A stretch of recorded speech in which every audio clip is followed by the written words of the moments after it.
There we go. Right, okay.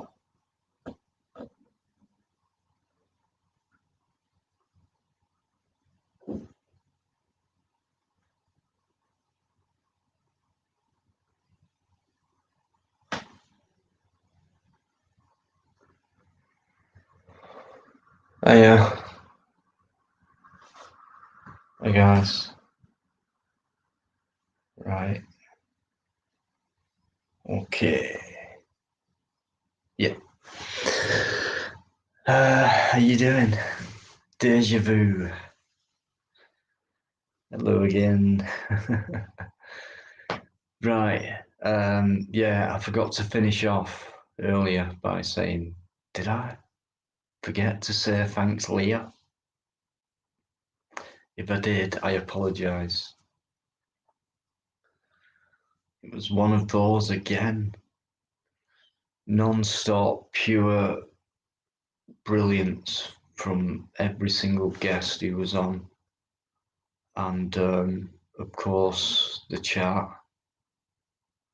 So all those who come straight over from Plodology, thank you. Massive, guys. How emotional with that. I'm just gonna, I know Leah will do it anyway, but I'm gonna do it first. Right, that is Meeps' channel link. And he's gonna be on Friday, hopefully anyway, fingers crossed, a few songs, because that was just so emotional. I had a tear in my eyes. Like I've said, I had to mute Biker. But yeah, that was so great. That was, and Carl, Allison, as well. Carl had a few problems at the end, I think, with his phone and that. So yeah, and yeah, just thanks very much, guys. Honestly, superb. So yeah, I thought I'd carry on for a bit. Why not? Flute might come on at some point. I know Queen Bee's in the chat. Okay, if you want to come back, right, the link, okay. I have put it up. There it is.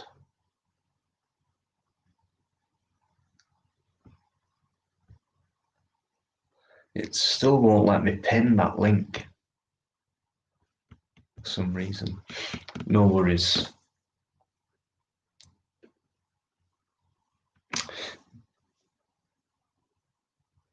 Yeah. Yeah.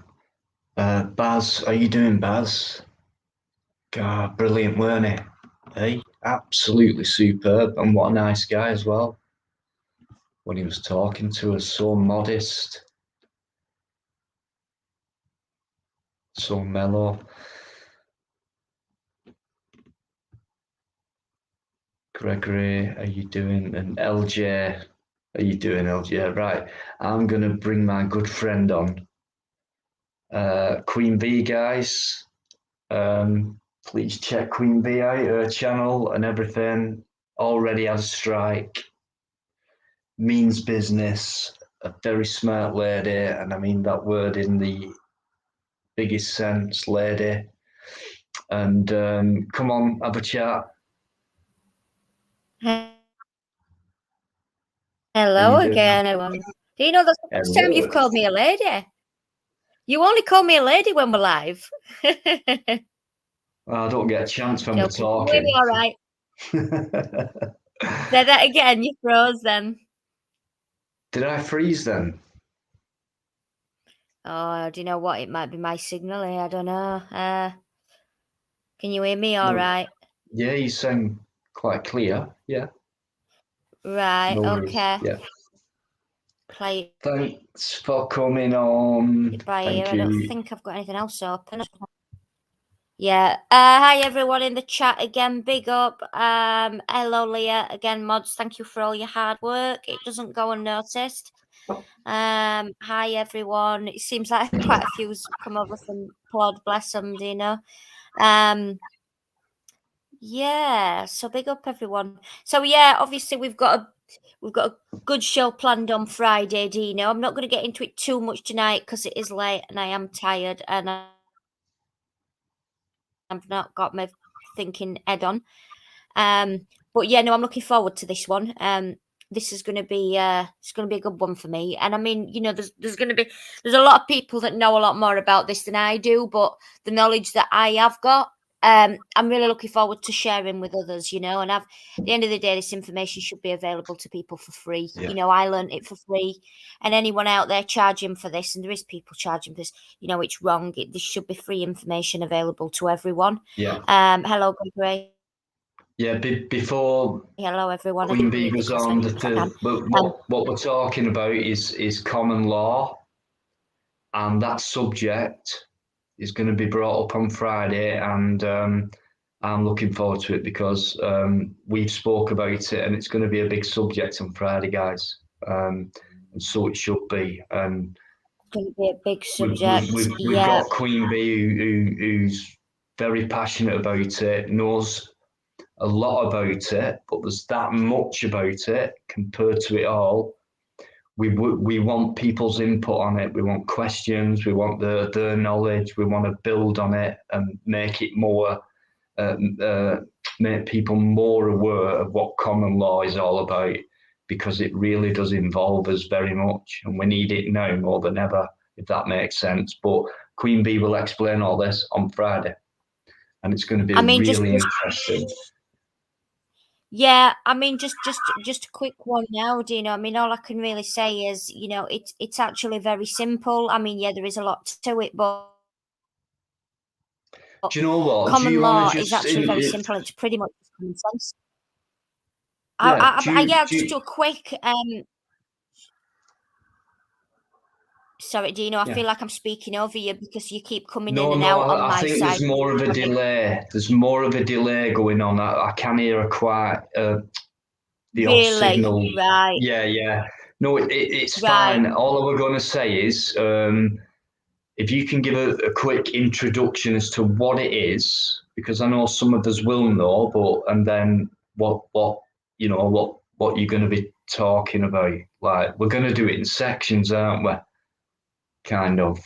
We are, yeah, and it's like you say that there is a lot to it, but ultimately, common law is very simple. It's do no loss, no harm, no injury, no fraud, and that's basically common sense. You don't hurt me, and I won't hurt you. Obviously, civil law is completely legalese and legal fiction, which we will get more into on Friday. We will talk about and we will take it all back and go to the birth certificate fraud, which some people are familiar with, some people know a lot about, and some people have got absolutely no idea what this is at all. So we'll take that back to basics. We'll speak about that in layman's terms as well for people that aren't at all familiar with that. And we will take questions as well. So if anyone's got any questions on sort of anything, of course we're not lawyers, we're not giving legal information, or we're not giving out legal information, but for anyone that's got any questions, if we can help, if I can help, or if anyone else on the panel can help, we will answer. We will do our very best to answer the question. If I can't answer your question, I'll either get someone else on the panel to, or I will find the answer for you within a couple of days. So it's all about getting this information out there. If everyone knew and everyone was singing from the same common law hymn sheet, we would live in a different world. If everyone knew this information that's actually out there now and free to everyone, we would be living in a different world. So it's very much it's very important for people to understand who you're not, first of all, to be able to empower who you are. And knowledge really is power. And 18 months ago, I was a totally different woman. Now I'm 18 months. I've changed. I'm standing in my own sovereignty, standing under my own jurisdiction, because I have basically detached myself from the person. I will say person, legal fiction, dead entity that I was. Again, going back to the birth certificate, to the living woman that I am now, and I've had to detach myself from that. And actually, when you learn to detach yourself from that, it's mind blowing, but it will blow your head off, and some people will listen and think, you know what, this is a load of rubbish. And I always say to everyone, don't listen to me, don't listen to anyone else, do your own research. If you think I'm talking rubbish, that's absolutely fine. Please do your own research. I'm not asking anyone to take what I say as gospel. I want you to go away and do your own research on this. You will find that what I'm saying, what Luke will be saying, what anyone else will be saying is correct. But please, I do urge everyone to go and do their own research on this. It's really important. It will blow your mind, but I can guarantee you at the same time, it will change your life. So yeah, I'm really looking forward to getting more into that. Like you say, it's a big subject, and there's a lot to cover. But ultimately, it is very simple. It's you don't hurt me and I won't hurt you, and that's common law. Obviously, at the minute, we are all living under maritime admiralty law, which is legal fiction, which again all goes back to the birth certificate. But all this economic fraud we've got going on, all these legal taxes that we're paying, all the TV license, all the council taxes, all that, we can touch upon that as well, and how to sort of get around that and how to deal with that. I mean, I've had an interesting chat today with my credit card company. I basically phoned them up and asked for a contract, because I know they won't be able to provide the original contract. The guy that I actually spoke to on the phone, he actually knew what I was talking about, which was crazy. But obviously, he was in his working capacity, so he didn't agree or disagree with me.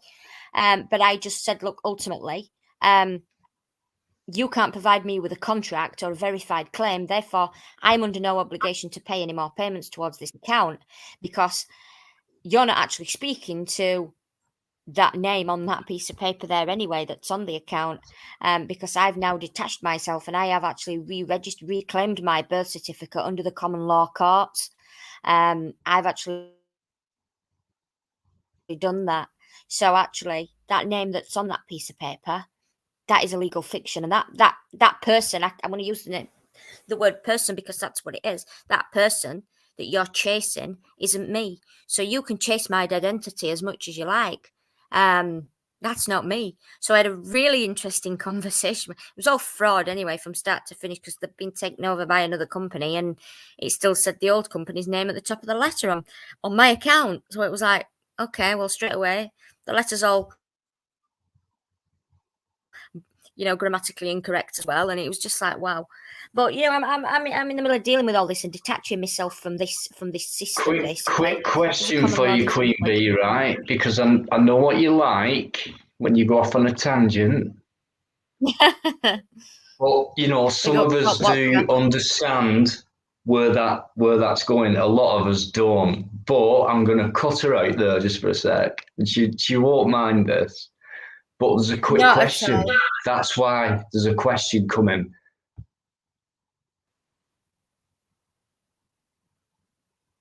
on screen.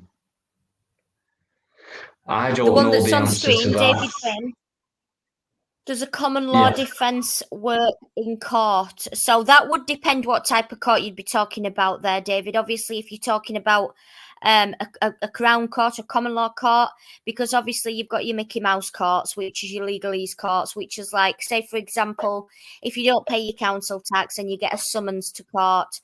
So a summons to court is an invitation, and it's usually a Mickey Mouse court that they put one of them up. It's there to sit and scare you with. You may get the bailiffs at the door saying this has been to court and X, Y, Z. So if it had been to court, obviously you'd have papers, you'd have real, you'd have it waiting signature by a judge and all that business.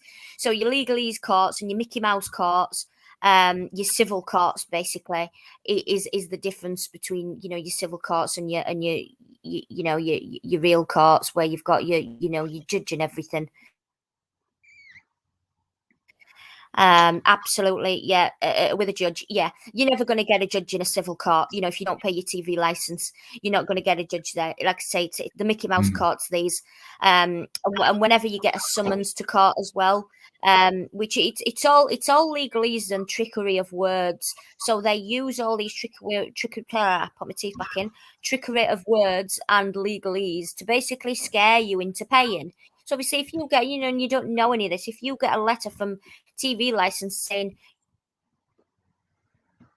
you've got a summons to court, you're going to think, wow, actually a summons to court is like me saying to you, I'm having a birthday party on Saturday. Would you like to come? It's an invitation, okay? It's an invitation. The birth certificate on the strummers, it's absolutely. So the birth certificate, Jamie, basically everything or most of this stuff is connected to the birth certificate. Fraud.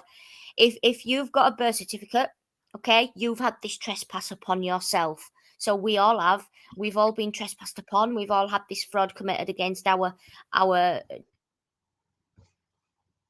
names, against us. We were all sold as bonds when we were born, and that's basically how it's worked. Just quickly as well, you will notice if you get out all of your identities, so your birth certificate, your passport, your driving license, you will, if you put them all in front of you, you will find that they're all in different configurations as well. I'm going to take a breath now. I'm going to let Fluke go a bit more on this and try, because it's very late and I'm very tired and I'm probably blabbing, but I think I'm pretty right in what I'm saying so far. But I'll let Fluke elaborate a little bit on that, because this guy knows a lot more about this than I do. If he's got his microphone in tonight. Is my microphone working? I know he was struggling on Ryan's last night. Welcome back, mate. John Harris, it's an illusion. That is a fabulous one to watch. There's a lot. I'll tell you a lot of things to watch on Friday. There's a lot about Carlos, but yeah, absolutely, that's a good one. It's an illusion. That's a good that. But yeah, hi Fluke. Hi Queen Bee, Dino, as always. All right, Matt. How are you doing? Master Ron, I'll bring you on there. You just come in. So, yeah, still good evening in England. So good evening, guys. Leah, good afternoon. And thanks for coming in, everybody. 50 people in. So yeah, I'll leave that for tonight on that, Dino. I'll stay in the chat slightly longer, but I'll leave it at that, and obviously we'll talk more in depth on Friday about that. But that's if Master perfect. wants to add anything to what I've just said, obviously if I've said anything that's incorrect, please correct me. And yeah, we'll speak more about that on Friday. Yeah, thanks for that. Because I know most of these people maybe will be in on Friday, and it's kind of an introduction to that, because I know it's going to be interesting, and it's always a long stream, so you will have a lot of time, and it's going to be fascinating, to be honest with you. So yeah, can't wait. Thanks for that introduction to it. Already had a few questions and loads of comments on it already, and that's before we start, guys. So absolutely. I'm not plugging Friday. I don't have to. It's just it's going to be something new and the same, if you like. It's for a Friday, if you like. So can't wait for that. But Queen if anyone Bee. has any sort of, if anything comes to you guys tomorrow or whatever, and you just think, oh, and just jot it down, pop on Friday, ask one of us, and it's there. It's and pass. Anyone else that is interested in this as well, pass them on. There you go, guys. There you go. Before Friday, just put it in common law UK, and then just have a read. See what you think, and then if you want to come on Friday, get ready, because nice one. Master Ron, good evening, welcome back. How you doing? Thanks for coming on. Hello Fluke, hello Queen Bee. Evening, boys. Are we okay? Here I am again. I find myself with 3 gentlemen again. You just can't stay away from me. That's what it is. I'm just outnumbered all the time. You're not outnumbered. You're inclusive. It's a good job. I can be one of the boys when I need to be. No, you've been fantastic since you've been coming on live. You know, people love what you say. Yeah, no, you're a great speaker. You know that. You're a good talker. You're very smart. We've all got that. These are regular viewers of ours, and there's only one or two who are a bit silly, right? James Patrick, are you in there? A few others, but don't take them on. Who's that, Fluke? I said Master on as well. Hello. Oh, Hello, Fluke, mate. How are you doing? Yeah, not too bad. Not too bad. Good, good. I've been better, but not too bad. Yeah. Oh, yeah. yeah, Eamon, sorry, just while we're at it for Friday, it will go into that as well. So there's quite a few massive subjects coming on Friday, guys, which is going to be like the second half of the live stream. So yeah, wow, get ready for that. James Patrick, how very dare you? How dare you for calling me bald? Do I look frigging bald, mate? I can say what I fucking want now, right? Because it's my live stream. I'm not bald. Look, you're only jealous.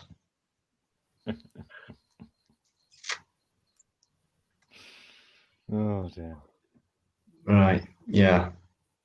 This is the quietest it's ever been. Come on, guys, let's pick it up. What we're talking about. I'm still getting over the end of your last show, mate, to be honest. Oh, with Meeps. Yeah, Meeps and Carl. Yeah, superb. What a closing of a show. Yeah. More of that, Yeah, please. I missed the end of that because I had to pop off and do some other stuff. So, but I know the Meeps guy was doing some music stuff. So I quickly checked out his channel, and obviously he's doing some, you know, it's great music at the end of the day. You know, you can't fucking odds it. You know? Yeah, and Carl did some electric as well on his electric guitar. It's like, wow, blinding. Yeah, Michael, yeah, cheers for that. So I can't be critical of somebody else's musical, ability, because I'm not in that position to sort of criticise or otherwise. But at the end of the day, if anyone's putting out any information that's, whether it be musical, political, you know, opinionated, you know, if it's going against the current situation that's coming against us, then we need to put it out there regardless of what it is. Can I just give a quick bollocking to Leah M? First time I've done this, right? And this person basically is my manager, right? On a live stream, Leah M. On Sunday, I had a right go at for about an hour. I took the piss out of, right? But I did go along. I did make the fool out of myself. But it was fantastic. But do not do this again tonight. She's starting already, look. Just because James calls me bald, she's egging him on, look. Go for it, James. Leah. That was absolutely brilliant. I couldn't believe it, but yeah. That was so good. Right, someone said, okay. If you want to start talking, let's go. Someone said the fourth industrial revolution. Who asked me that? Was it Eamon? Let's talk about. It was Eamon, sorry, do you know? Sorry. I think it was Eamon that mentioned that. Right, and Baz as well. Let's talk about it. Okay then. Who wants to? Well, I'll just sit back. I know nothing about it. I'm still learning about it. So I'll sit back and listen. Oh, it's no, amazing. Leah. Right, just let me sort this out first before we go serious and that. Right. No, that comment there, that is coming from obviously one of the great mods on YouTube, right? And I'm privileged to have this person on my live streams. I'm You know sure what I I'm did. privileged about, boys? I'm privileged about the fact that I'm getting trolls after like less than a week. That I mean, like you've made it when you've got trolls. Yeah. And all the YouTube, I love it. So for me to start getting trolls, that means I'm one of you guys now. I'm in the club. I feel part of a team. I feel special. Anyway, Leah, you know what I'm talking about. But no. Right, thank you. I thought I did say goodbye. But anyway, hello. Right. Okay. It's a spontaneous thing. It's a thingy live. You can talk about anything you want. Anything. So if you want to go about the fourth industrial revolution, Baz, you can kick it off in the chat if you want. If you've got a question, I don't know much about it. I just get the overview of it, which is shocking, frightening, really. Can I start off? Please do, mate. Right. Fourth Industrial Revolution is basically a worldwide takeover of all of your freedoms and rights and dispensing with them, right? And implementing a situation whereby everything you do is controlled and manipulated via the internet, via whatever, vaccine passports or this, that, and the other, whatever they want to do, it's a system of control. It's about controlling people, because these people who are the top of the food chain, if you like, the one thing they don't have control of is control of the people. And the reason they don't have control of the people is because people are free and they don't like people being free, right? So they have to take all of your freedoms away, then they've got control of you, regardless of whether it's from a monetary perspective or a freedom of speech perspective, or your ability to express your rights on the internet and express how you feel and express yourself. If they don't have the right to, if they don't have control of those freedoms, they don't have control of the people. And the only way they control the people is by controlling their freedoms. It's as simple as that. I couldn't make it any simpler than that if I tried. Right. It's all involved with the World Economic Forum as well, which is powerful, part of the UN. They have a partnership with them, which the government have to sign up to, and it's the people who vote for the government. So they have an agenda, a 2030 agenda, and they talk about it's a genetic modification in human beings, and they've been doing all this genetic modification in plants and other things now for many years as well. But now they're talking about injecting or putting into your body somehow a substance called graphene oxide, which I've not looked into too much, but what it kind of does is reassembles certain genes within your body to make it's somebody put the word transhumanism in before. It's not quite that. It kind of through, I know a lot of it sounds a bit like too much, but you've got like nanotechnology, which you'll have to look into as a separate subject, but it's kind of an intelligent internal drug, if you like, that can go to certain areas of your body, your genes, your brain, or whatever through the electrics, the mechanisms of it's so hard to explain, but it can reassemble your thought processes, your genes and everything. And they call it, there's a word for it, or the words for it is I forgot it, mobile supercomputing, something like that. Dino, it's called control. Well, yeah, I'm just going off the fourth. These are the words. They're actually saying we are changing you from a natural being, which we find it very hard to control, to this modified, pathetic, robotic type being where we can just paraphrase it for you if you want. What it sounds like to me, what you're saying is that they are playing God. Well, they've been doing that for a long time. They are changing the evolution of mankind. They are forcing the evolution of the change of mankind. Yeah. Frightening. Yeah, very. Why?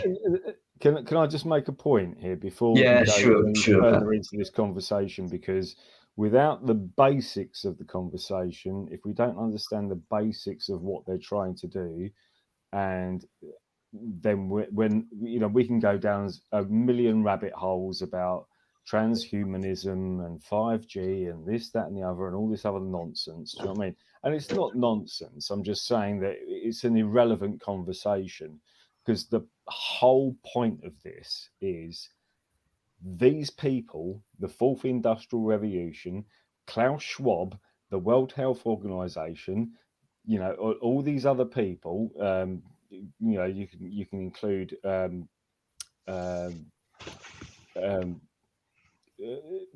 only the World Health Organization, you can include Bill Gates into that. You can include the monetary system into that. The world central banking digital currency situation into that. Everything into that. Right. This is about control. The one thing that free people have got is the fact that they have freedom, right? And the one thing these people that want to control it is they don't have control of people's freedom, right? So they have to try and instigate this system of control to control people. That's what they want. They want control of the people. It's as simple as that. It's irrelevant about whether it's the fourth industrial revolution, and that is a part of it. And don't get me wrong, all these things are interlinked. But the central point of this is they want control of us. Whether you're rich, poor, you could have £1 million in your bank account. It wouldn't matter to them. They wouldn't give a flying shit fuck about it, right? They want control of you. How you spend your money, where you spend your money, how you control your life, how you drive your car. Don't forget it's called the fourth one. The fourth one. So don't forget there were 3 previous to that. Now, I don't know the details of what the first one was, but it's about control and the society. Okay, maybe that didn't work. And then the second one, and then wars, that kind of industrial thing. And the machinery and everything. Now it's a cyber war.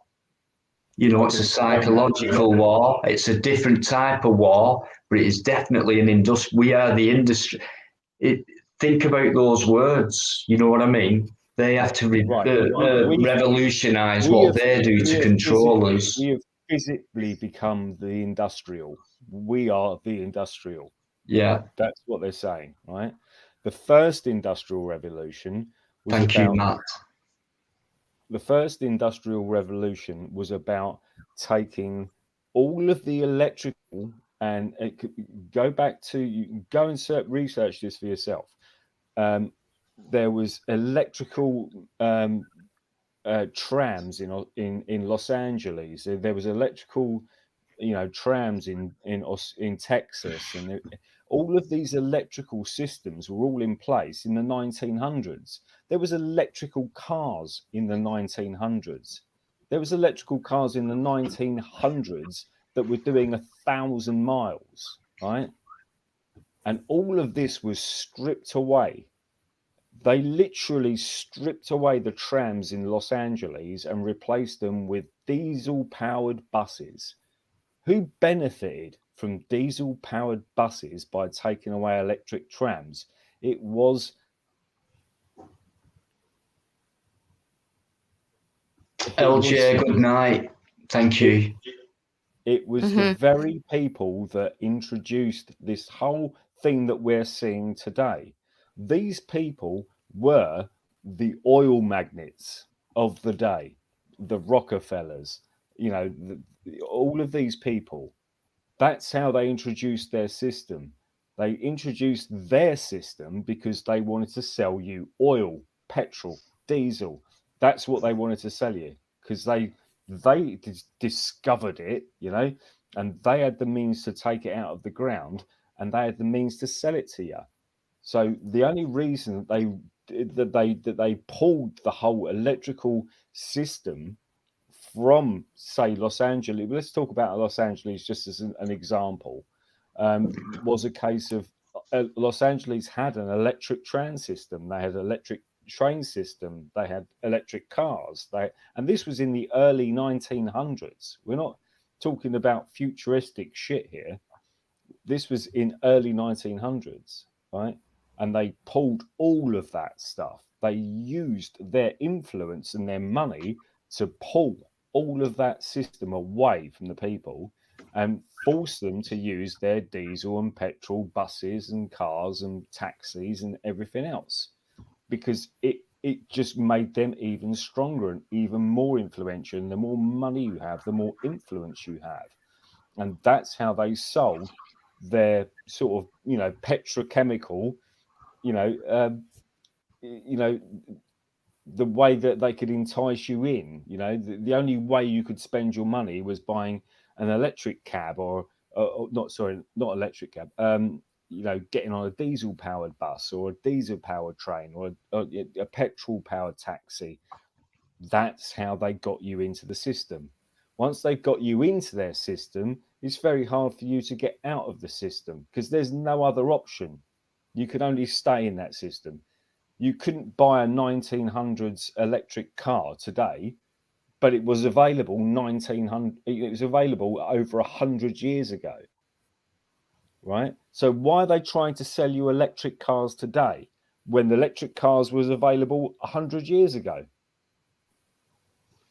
Ask yourself that question, because it answers a lot of questions in of itself. Because without that system, without them putting in that power or that situation in the first place, they couldn't have ingratiated themselves in so much power and wealth that now that they can turn the tables and say, we've got to turn everything electrical, and everyone's got to have electric cars, and everyone's got to everyone's got to be beholden to them on what they say and how they say it. And it's like, we go back to, for argument's sake, you go back to Bill Gates today, who's got a fleet of Learjets, a fleet of helicopters, a fucking collection of Porsche 911s, but he wants you to be green, you know, where he can fly wherever he wants, wherever he wants, you know, at the drop of a hat,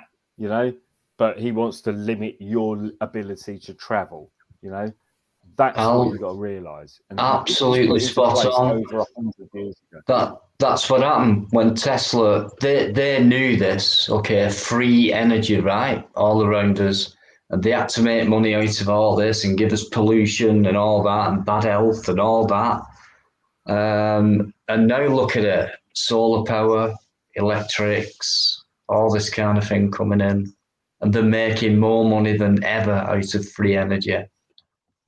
You know, and they're saying, look how great we are, you know, green energy, and we're cutting this down and low emissions, and they're not bothered about shit like that. You know, they're polluting us in many other different ways. It doesn't have to be chemical fumes or anything like that.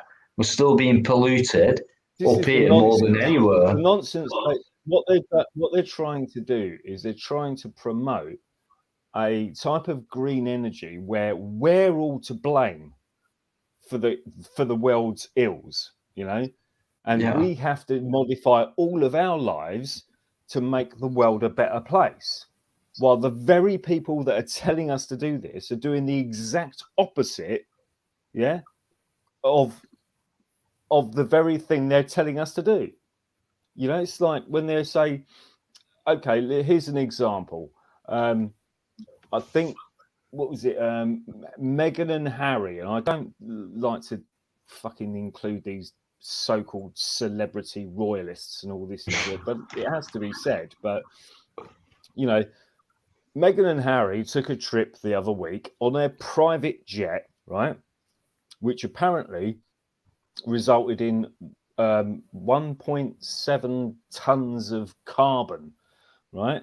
That the average person in a year doesn't even produce 1.7 tons of carbon, right? So it's okay for them to do one trip in 1 week that produces 1.7 tons of carbon. And then they sit there on the world stage going, oh, we have to save the planet. Yeah? Well, stop flying on your private jet then, you fucking cunt. How's that? It's true. I mean, I don't mean to laugh, but it's so in your face. It's your green car and your green shit and all this your green shit, and fucking stop flying everywhere around the world. If you want to promote your message, promote your message. It's called the internet. You don't have to fly anywhere to promote your message. We can promote our message on the internet. Why can't Prince Harry do it? Why can't Meghan Markle use the internet to promote their message?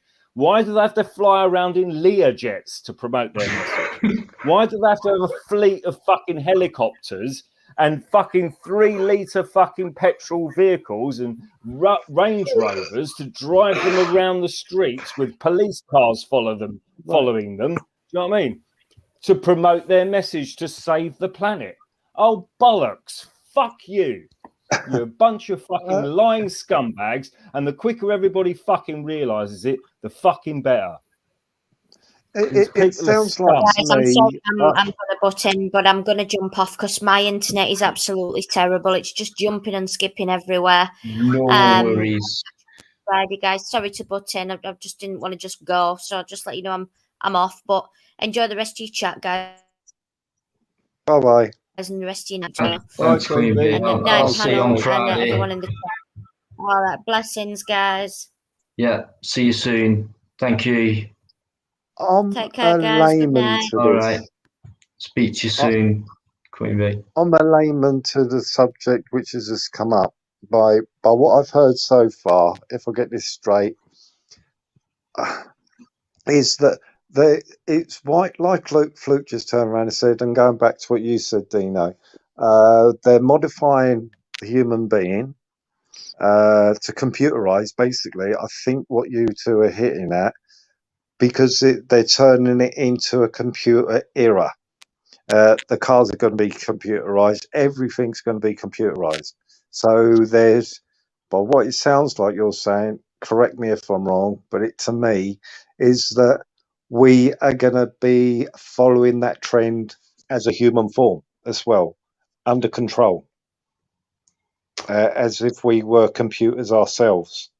Well, that's not the whole point. Is what you said, Master, on is the word you used was control. That's exactly what they want. They just want control of people, because if you have a cash society where I can come and buy your car for cash, and I can nip round to Dino's and buy his cucumbers for cash, and I can nip round to SG's place and buy his tomatoes for cash, they've got no control over that.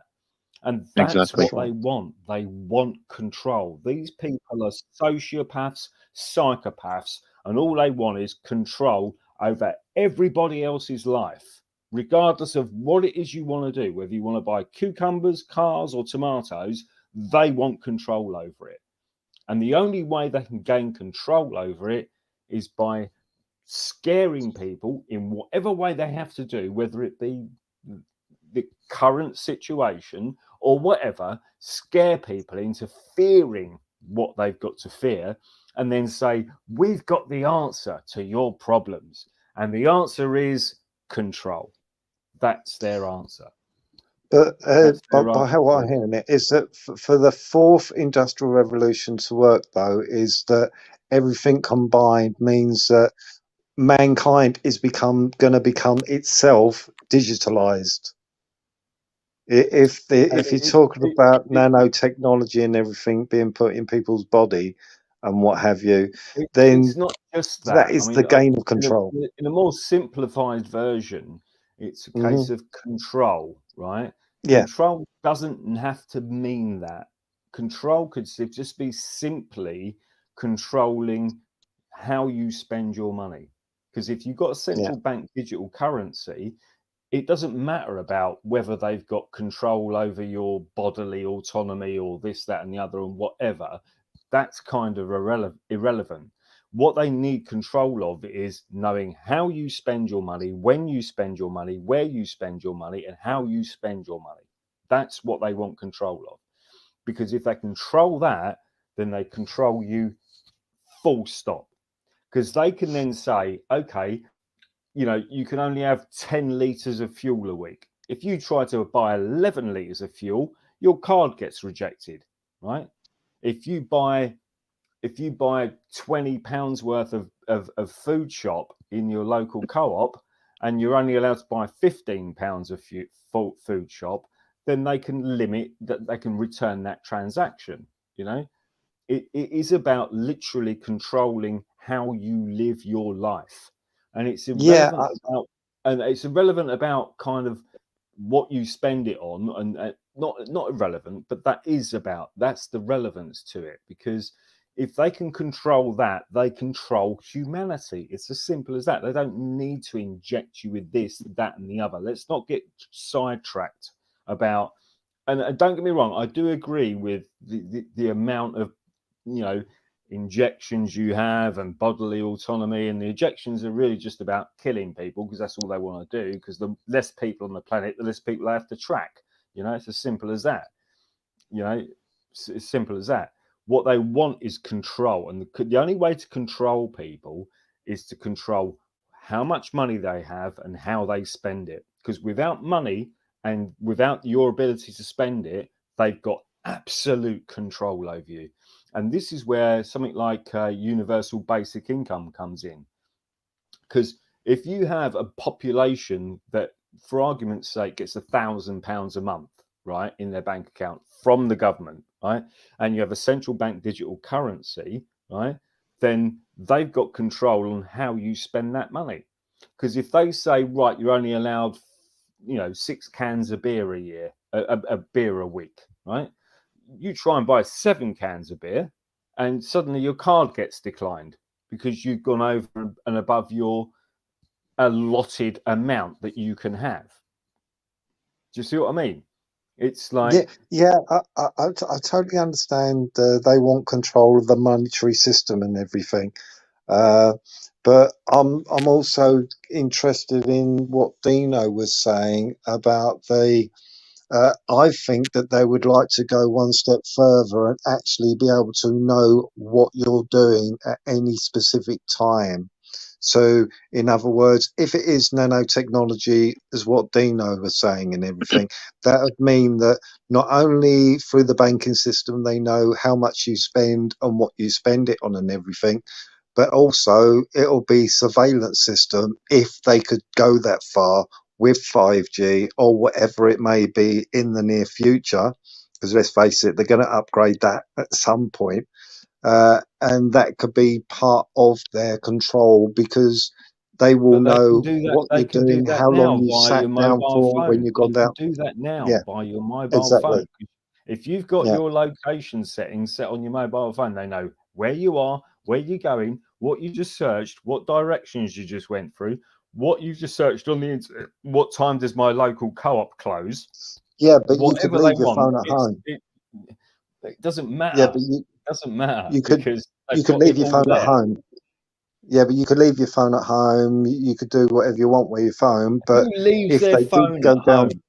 Who leaves I'm their just phone at saying home? Don't you get me could wrong. do. I'm not saying that isn't an answer to a certain degree of the problem, but if you imagine 1% of the population goes, right, I'm going to turn my phone off, I'm going to disconnect the battery, I'm going to turn the fucking thing off, and I'm going to go to the shops, right?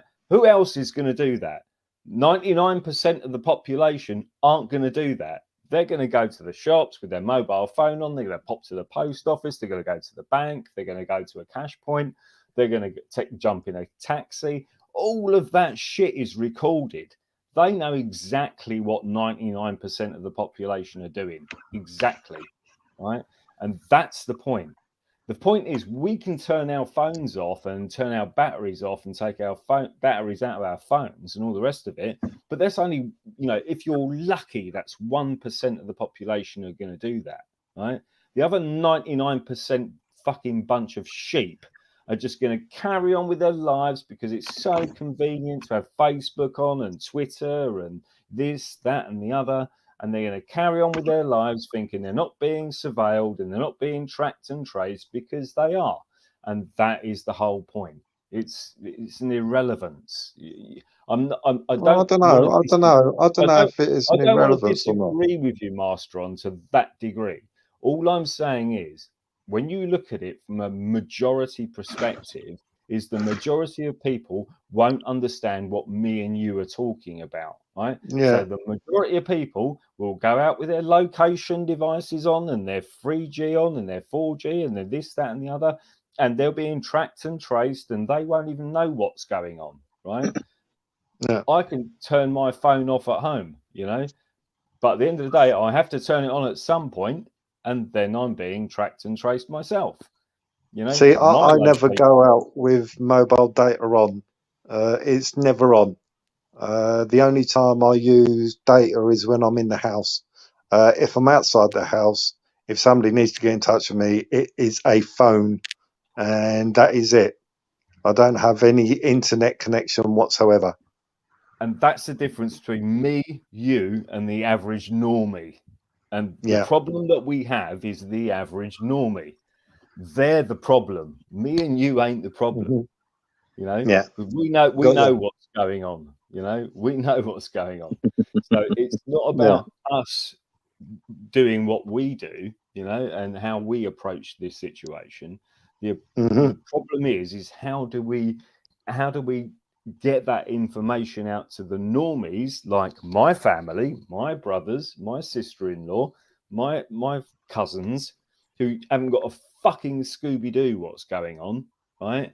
How do we translate that information to them? And that's what the problem is. And the problem is the fact that it's exactly what's happened over the last 18 months is if you spread any information that goes against the government or YouTube and this, that, and the other, and everybody else, you're misinformation, you're medical misinformation. Even when you share, even if you share the CDC's own figures, their own government, their own guidance, right? And you share that on a YouTube video, you'll get banned for medical misinformation. But it's okay for the CDC to share their very same information, and they're all over YouTube. Yeah. See, I won't even do computer banking or anything. I won't do that at all. People are relying on the internet way too much. Way too much. This is how they're selling it to people as well. This is a really crude way of them doing it. Is they try to sell the idea of central bank digital currencies as it's just like Bitcoin, right?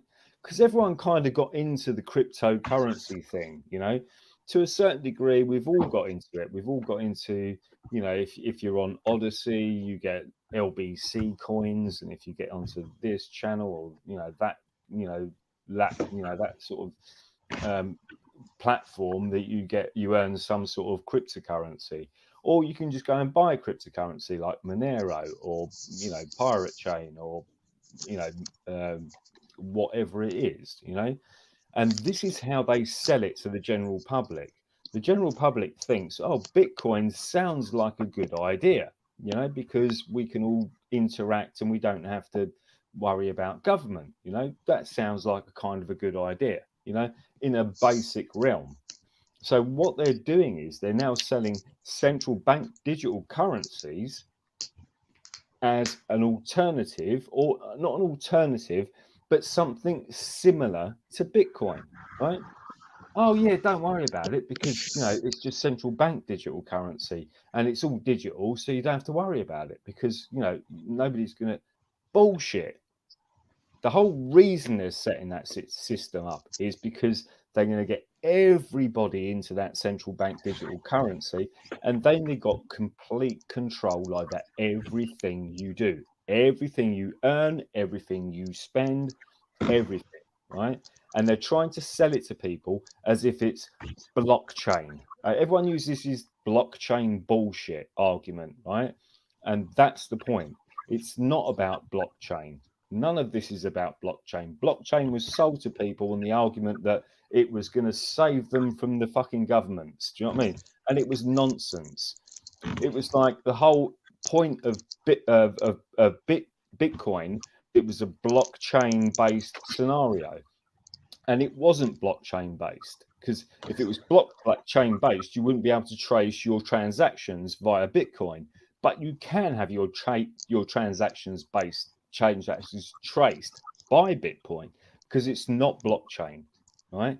Then people talked about BitChute being a blockchain-based video platform. Nonsense, right? Because BitChute has started blocking people, right, from BitChute, and also on top of that, BitChute also started to try to do a monetized version, like YouTube has a monetized advertising version on YouTube, and BitChute tried to use a way of, we're going to trial how to use advertising to monetize BitChute channels, right? But they would pick and choose which channels they would monetize. Now, if you can pick and choose which channels you're going to trial to monetize, it's not a blockchain scenario. It's just not. Because if you can pick and choose who you want, then it's not blockchain. It's not it's irrelevant. It becomes totally irrelevant. And we've got the same problem with Odyssey now. Odyssey is owned by mate, honestly, before we move on, because I know what it's like when you get going, and I'm the same sometimes, and I could listen to you all night, but we do move on quickly to things connected to the main problem, if you like. But I just want to say good morning, SG. Good morning, Dino. Good morning, Fluke. And good morning, Master Ron. Good morning, everyone. Thanks for all your great comments, by the way, supporting Fluke in all that chat. It's always the same. Great to hear. But I do have to cut him off from time to time. How dare you? No, you don't, Dino. No, you don't. But you know what I mean. Suppose Fluke... Anyway, mate, thanks for coming on. Cheers. Sorry. Fluke is always, I would say, telling us the most important things, and there's not enough time to cover everything ever. Yeah. So totally, I certainly understand. Sorry about that. Sorry, SG, a quick one. Toby Phillips, I'm sorry about that. I was listening to it too, but because of the subject, it starts to move on, and we need to have a break, and with plenty of time to... Fluke knows what I mean, so forgive me for that, but,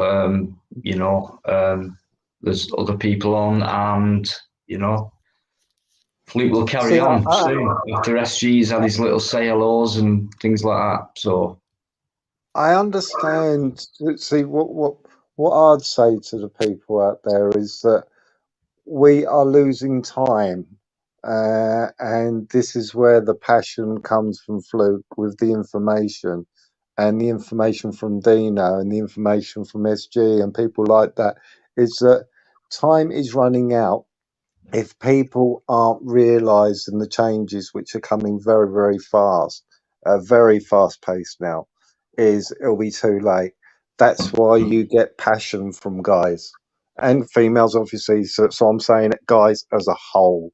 This is where you get the passion from, because in a way we are running out of time to realize what the hell's going on. Mm. I'm learning more. Master Ron's so right there, and if I was defeatist, I would say that we already have run out of time. But I'm Yeah. not defeatist, so I'm going to I'm say not. that I'm not. it is the last few seconds of the time that we have if you were looking at it on a grander scale. And these last few seconds are so important. Yeah. I've said for a while, a few times, critical point. But them are my words, very critical. We're at that point, Yeah, totally. But yeah, I mean, guys, for those of you in the chat, I know Fluke, do you know what I mean? But he's that much to say, but I do have to cut it out sometimes. I know he forgives me for it. Because Friday as well, there are many hours where we do listen to each other, and there's other people on and things like that, so we have to listen to each other as well. So, but yeah, yeah, he's just muted. He's just gone off for a minute as Fluke. So, sorry guys, carry on. That's all right. I was interested in your take as well, what you're saying about the nanotechnology and everything, and I was interested in that side of how you were seeing it as well. Yeah, that was very interesting. What I've seen of it. But what you were saying about, what I was saying. Yeah, what you're saying on the nanotechnology side of things as well, which I wouldn't. If this was just over 2 years ago, yeah, I'd say okay. But now, if somebody says that to me, I'm thinking actually, yeah, I can see it. Because everything's moving such a fast pace. Yeah. Well, I just know there's things going around like that, the fourth industrial and the Agenda 21 before that. No, it's Agenda 20. There's an agenda. Oh, there's definitely an agenda. And obviously things have changed, so very subtly, but people hardly notice. Absolutely, Dino, you're right. Things have actually changed. And why have they changed? And I will say that they've changed because of the happening nearly 2 years ago.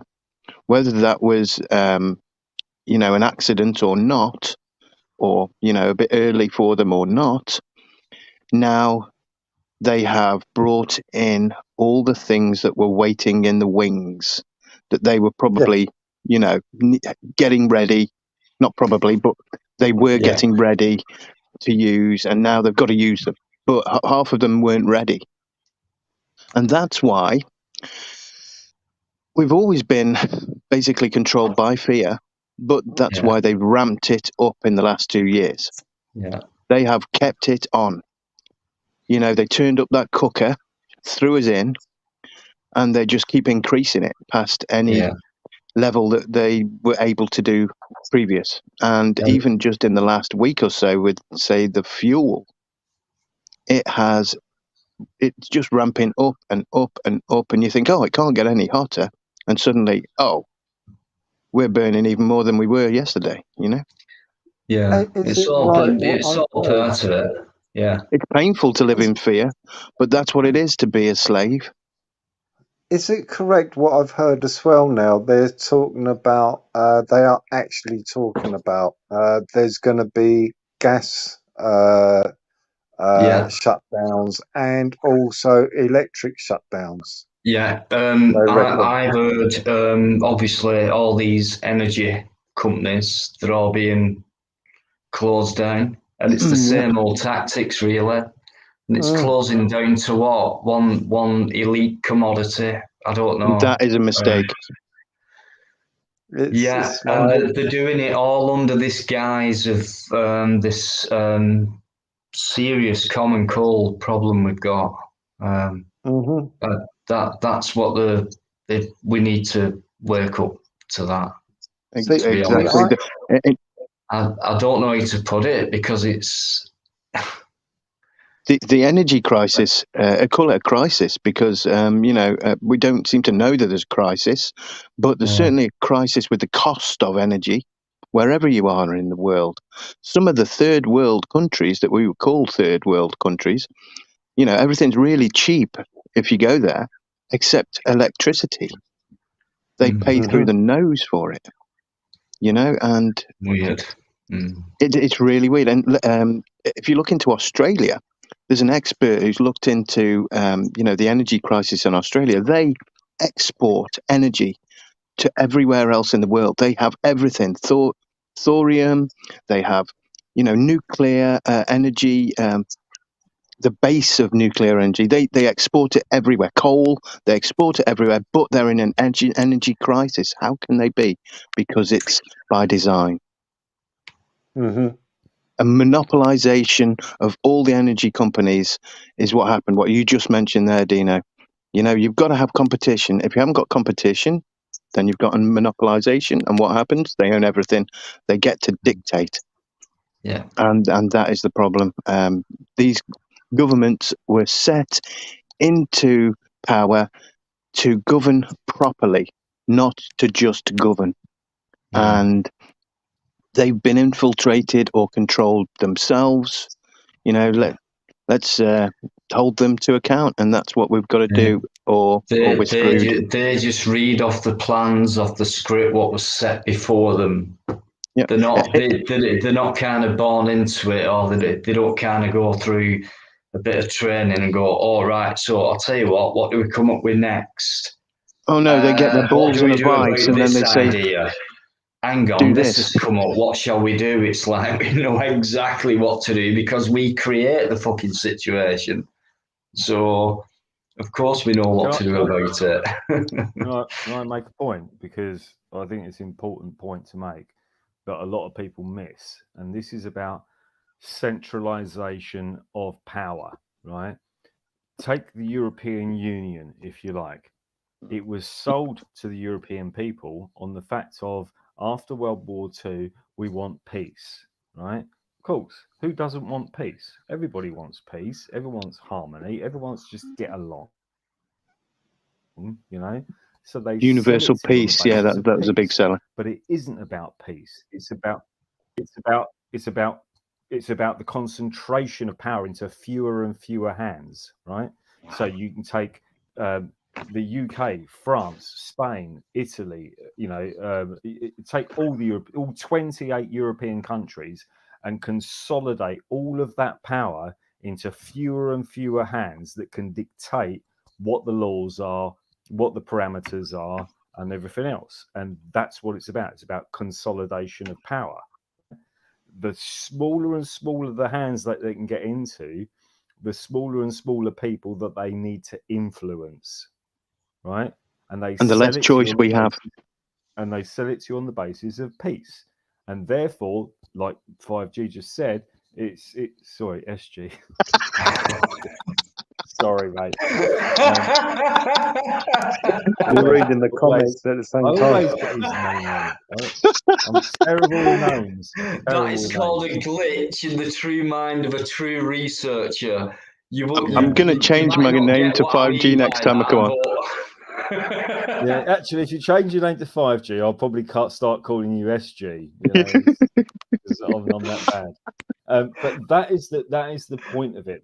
The point of all of this is the centralization of power, and the way they centralize power is by taking it away from the people and installing it into politicians and those types of people.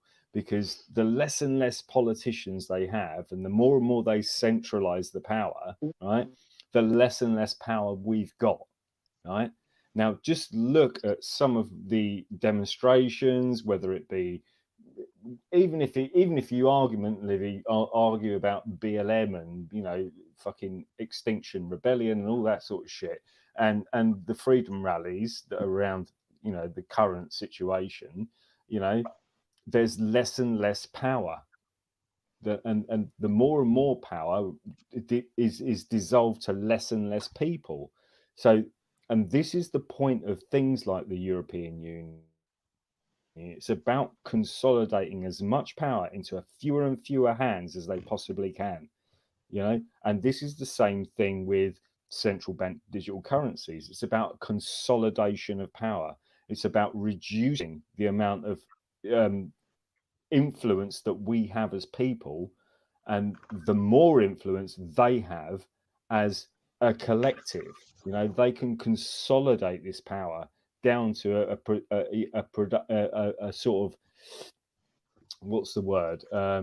They can consolidate it down so that there's less and less political people involved in that scenario, so they control more and more people, right?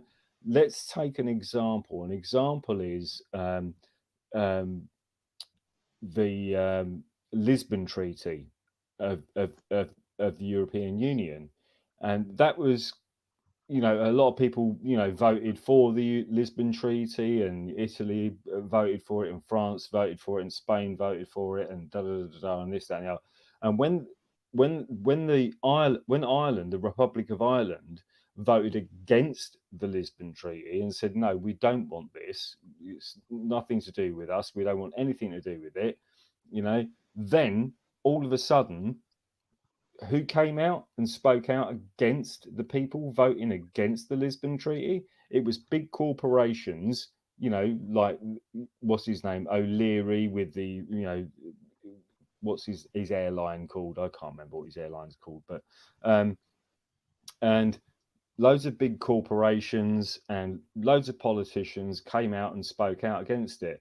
And then it was strange that the Prime Minister of France at the time, who I believe was, oh crikey, let me scratch my brain here, for someone who's not very good with names, we'll come back to him. But what he said was, it was, who was that ugly little shit?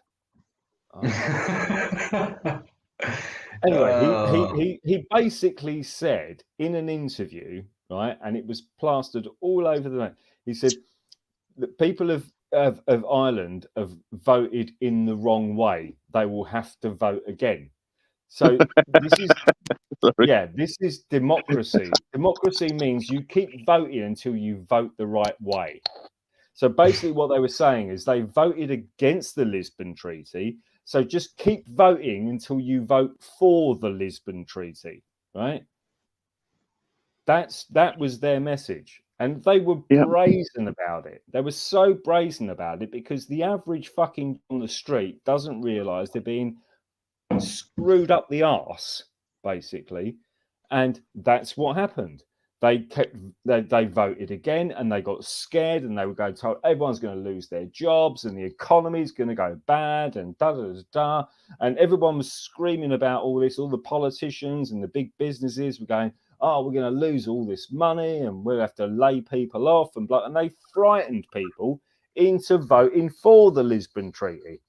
That's exactly what they did, and what are they doing now? They're literally frightening people into giving up their civil liberties over some bullshit fucking nonsense that you've got a 99.97% chance of survival even if you do get it. That's what it is. Exactly. It's exactly the same thing. It's just on a grander scale.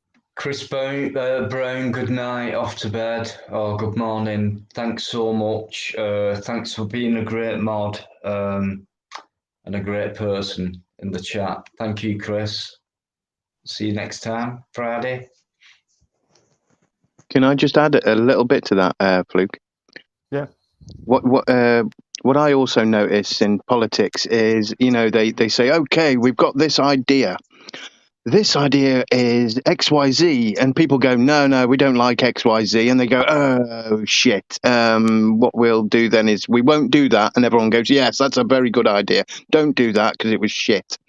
And then, like next week or next month or next year or whatever, they come up with it again, and it's kind of in the background, and people don't notice it, and then it actually goes through because the people who were against it kind of sit back on their haunches and think that it isn't coming through anymore, you know. And it might happen multiple times, but it gets through. This is the same thing that's going on with. This is the same things. What people don't understand is what the agenda is and how it's sold to you. And this is the same thing with vaccine passports, because, you know, 6 months ago, 8 months ago, politicians were going, no, there'll be no such thing as vaccine passports in this country, you know, and they're just a limited hangout. That's what they are. They're effectively just a limited hangout. They're going, you know, and people go, oh, okay, well, won't we having that then? And then 6 months later, they try to introduce vaccine passports, and then everyone sort of goes, no, bollocks, we're not having that, and this, that, and the other, and everyone, and then the politicians start getting loads of flack, and they just drop it and say, they stop talking about it, full stop, right? So that ends the conversation. So then, and then what happened about 2 days ago?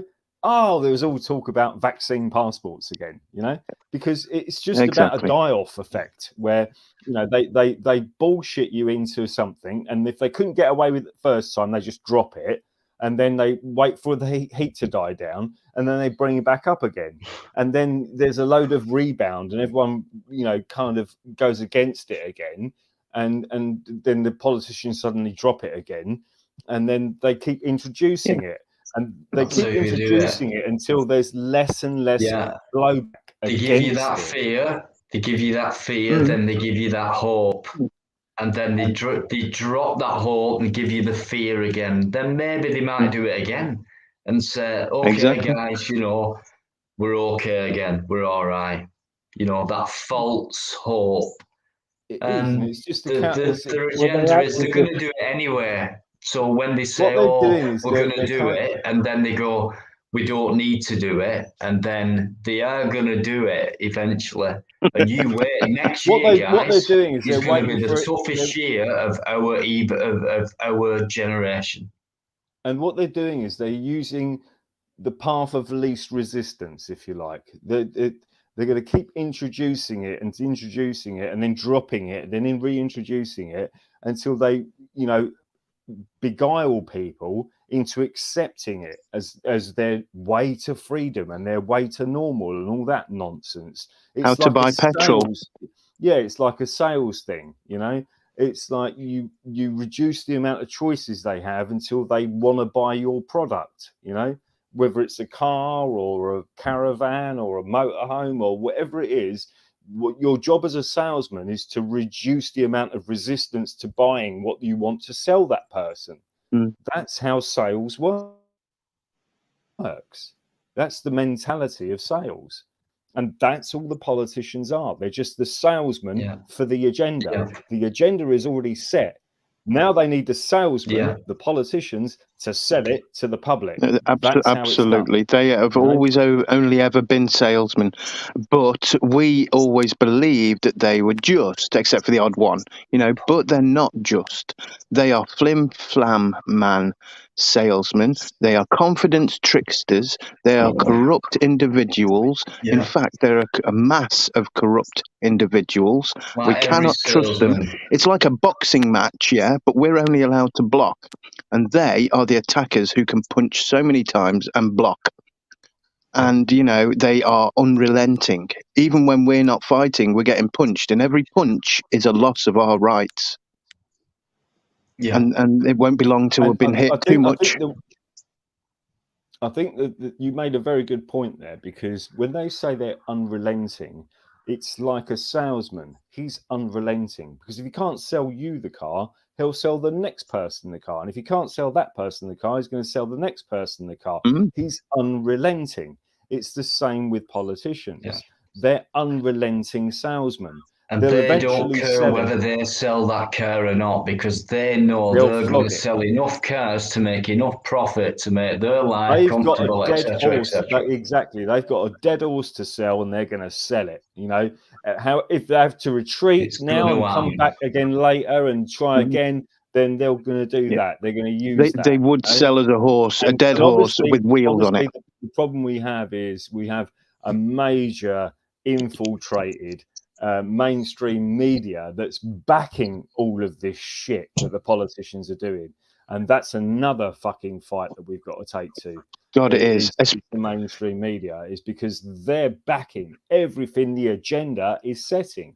We need the agenda recognition of that, Fluke. We need people to realise that. I mean, I've been trying to get people to realise that since Iraq. Yeah, exactly. Iraq's a And perfect that was the big example. one for me. It was like, wow, look, there's the proof, and nobody ever bloody sees it.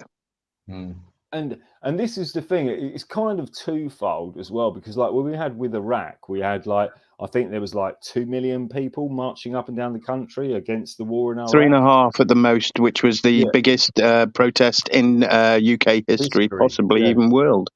Can I just bring an old thing in here? Went to war in Iraq, you know, and it was like, so I'm not saying it didn't matter that people did that. It's like, well, I was talking to Bastion Radio the other day on the phone, and we were talking about the protests against the vaccine mandates and this, that, and the other, whole, you know, COVID agenda to a certain degree.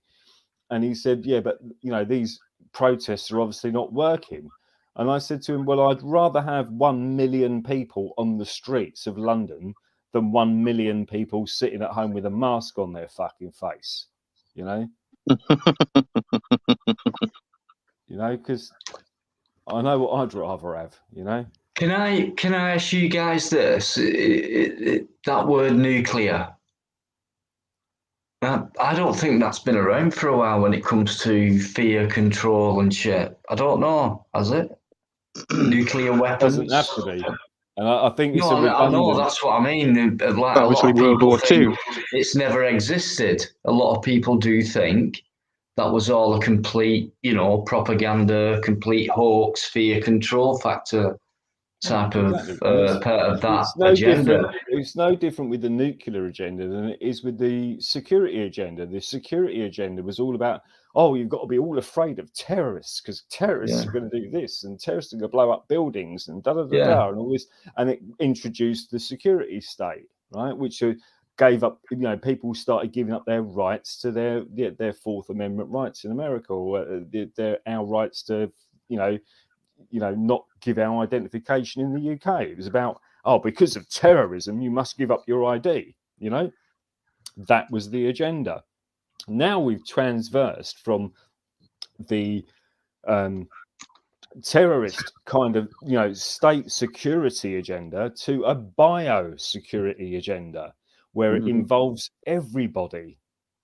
Do you see how it involves everybody now? Because now you have a situation where the government is selling you this agenda that there's some sort of airborne virus that's going to kill everybody if we don't all bow down at Big Pharma, or we don't all fucking come together. And if you don't come together, you're on the fringes, and therefore you're anti-vaxxer or this, that, and the other, or whatever they want to call you. Do you know what I mean? You're hated, basically. Your rights, yeah.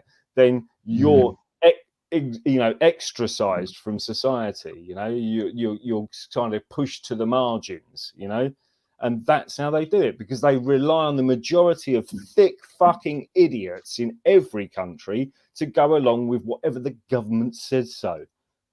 That's your problem. What you got to remember is also we can all be thick. For a time, we can all be thick about subjects, you know. Even the intelligent can be thick, which has been proven throughout this entire pandemic. How many intelligent, thick people there are. No, you're right. Yeah. You know, it doesn't ever fail to boggle my mind. It's like I remember getting a phone call from my mum, and I'm registered to her address. So she said, "Oh, I got a letter through from the doctors saying that you can have your vaccination." And I just laughed down the phone at her, And she was like, "What are you laughing for?" I was like, "You got more chance of taking a shit in the Queen's handbag than you got me chance of getting that vaccine." I just wonder how many doctors and people in that profession believe this, because they're more on the front line, and they've got an incentive. we And know money. a lot of them, they either have to follow the rules and keep getting paid and say nothing, or the ones who want to speak out mostly stay quiet, and the ones who do speak out are the ones who have to fucking hide themselves away for the rest of their lives, which is ridiculous, which is a story in itself. And that it's a comes good with many story as different well, Mike. subjects. You make a very good point, Dino, because we end up in a situation where those that want to toe the party line, as it were, you know, just carry on, put their heads down in the sand and thinking, right, I'm going to earn lots of money out of this, and I'll just keep my mouth shut. And, you know, because if I do what somebody else does and I speak out against it, I'm going to be ridiculed in the mainstream media. I'm going to be totally fucking kicked off of Facebook or Instagram or, you know, Twitter or whatever, and my voice won't get out there anyway. So what's the point in doing that? And those people that do speak out have got the balls to speak out, and they still get kicked off of all the social media channels. Then, you know, who's got the power? The power lies with these social media channels. This lies with Silicon Valley. This is where everything comes together. You've got the financial arm of the so-called government. You've got the central arm, the salesmen of the government, the politicians. You've got, you know, Silicon Valley backing them up. You've got mainstream media backing them up. This all comes together, and that's what they never had before, and that's what they do have today. They've got that consolidation of power, and that's how they're using it with this current crisis. Yeah, instead of turning us, instead of us being subjects or whatever, you know, or people with freedom, with some government body governing the important things so we can go about our lives and choose what we want to do. As long as we don't break the law, then we're fine. But now it's not that anymore. We are slaves. We literally are slaves. We are here for them. And that is the only existence we're going to have soon. And just to kind of touch on what you were saying before, which was, you know, like the whole changing us thing. I mean, we are guinea pigs, because if you want to know why, I've got certainly what I've been able to find out. The whole reason for doing this is so that they have experimented on us as guinea pigs to turn the human form into an everlasting cyborg, or, you know, protein based, or, you know, basically a never ending and forever lasting human form. So then they can go into space, live forever, and do whatever in every single other place they can get to, every single solar system, every single planet, and populate the universe, basically, is what they want to live forever. And they don't want us to live forever. Yeah. You know, there's multiple ends to what they want to achieve, but let's keep it basic and simple.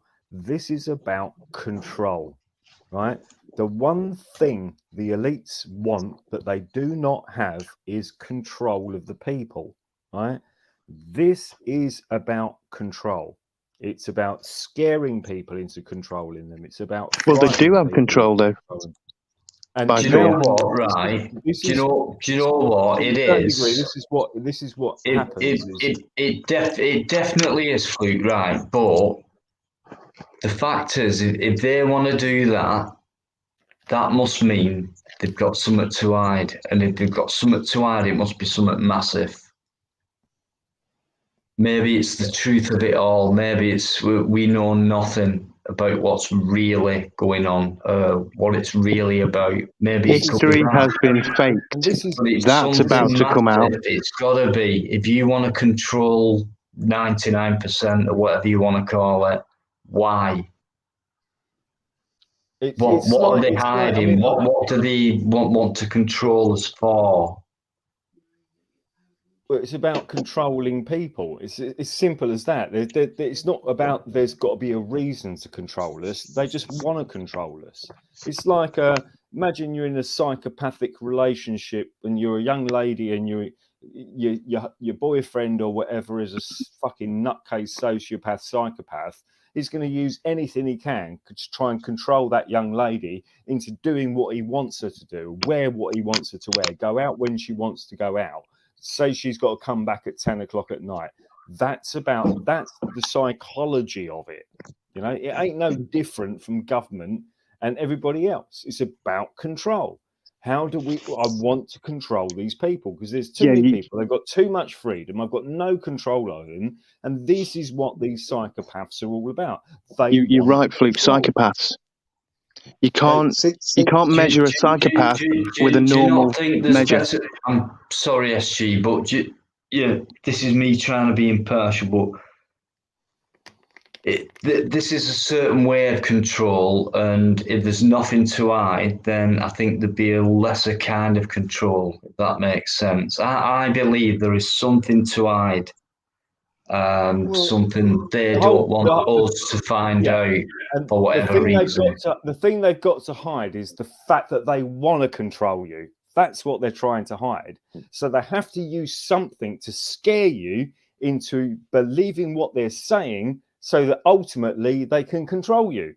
Is that in order so they can keep their wealth and privileges and money and resources? Yeah, it's not about wealth and privilege, but it's about using a disease to scare you so that you can command their control and you fall into place and they've got then control of you. Yeah.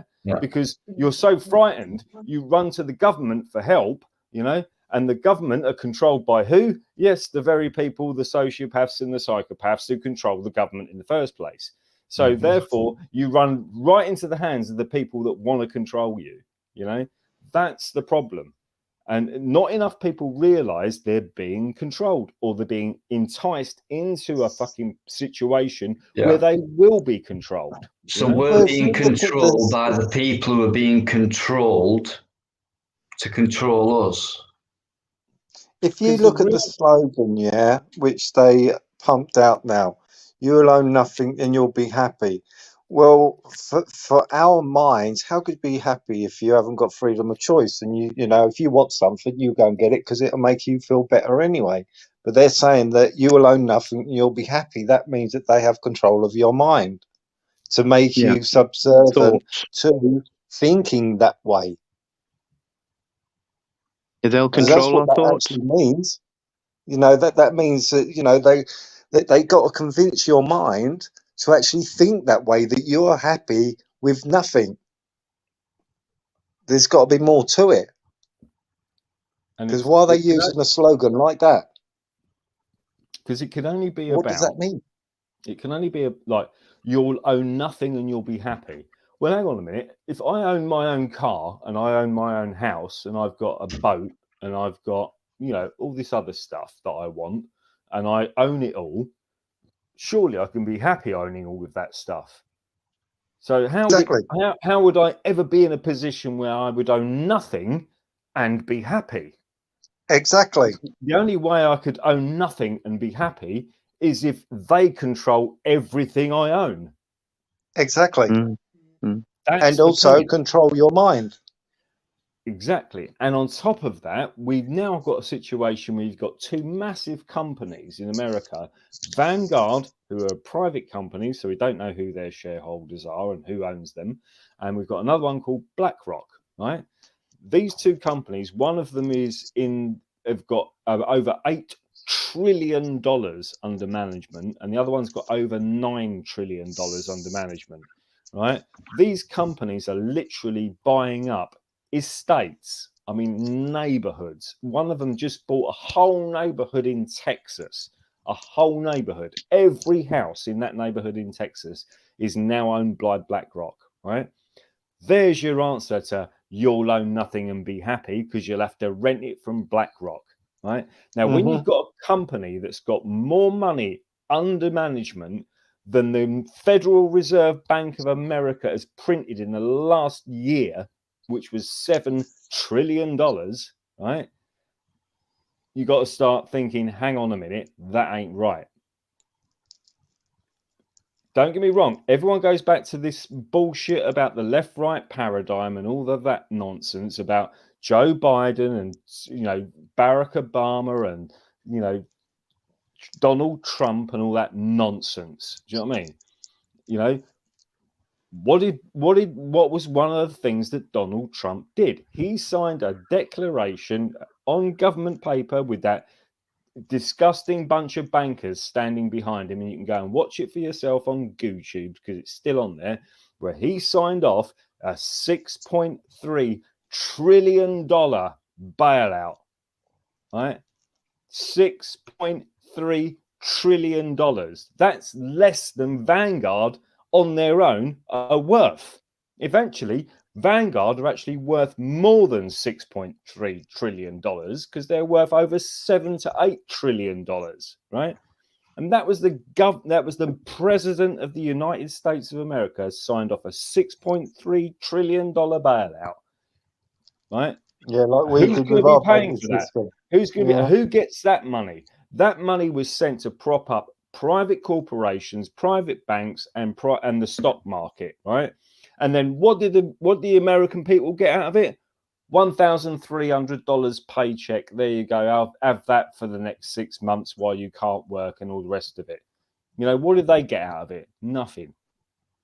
It was never about the American people. It was never about bailout American people. It was about fortifying and strengthening corporations and banks to make sure they had more and more power, because they would always get the money. That's what it was about. Cheers, Matt. Good night. Thanks for coming in, having a chat. Brilliant. Nice one. Matt Kelly. Yeah, sorry, I'd like to apologise to the people in the chat because it's really difficult to keep up with the conversation on the live. I know it is. Everyone time. appreciates that. It's difficult, but yeah. So I do apologise for that because don't worry about it, Fleet. Everyone loves what you say, mate. Honestly, there's still over 60 in.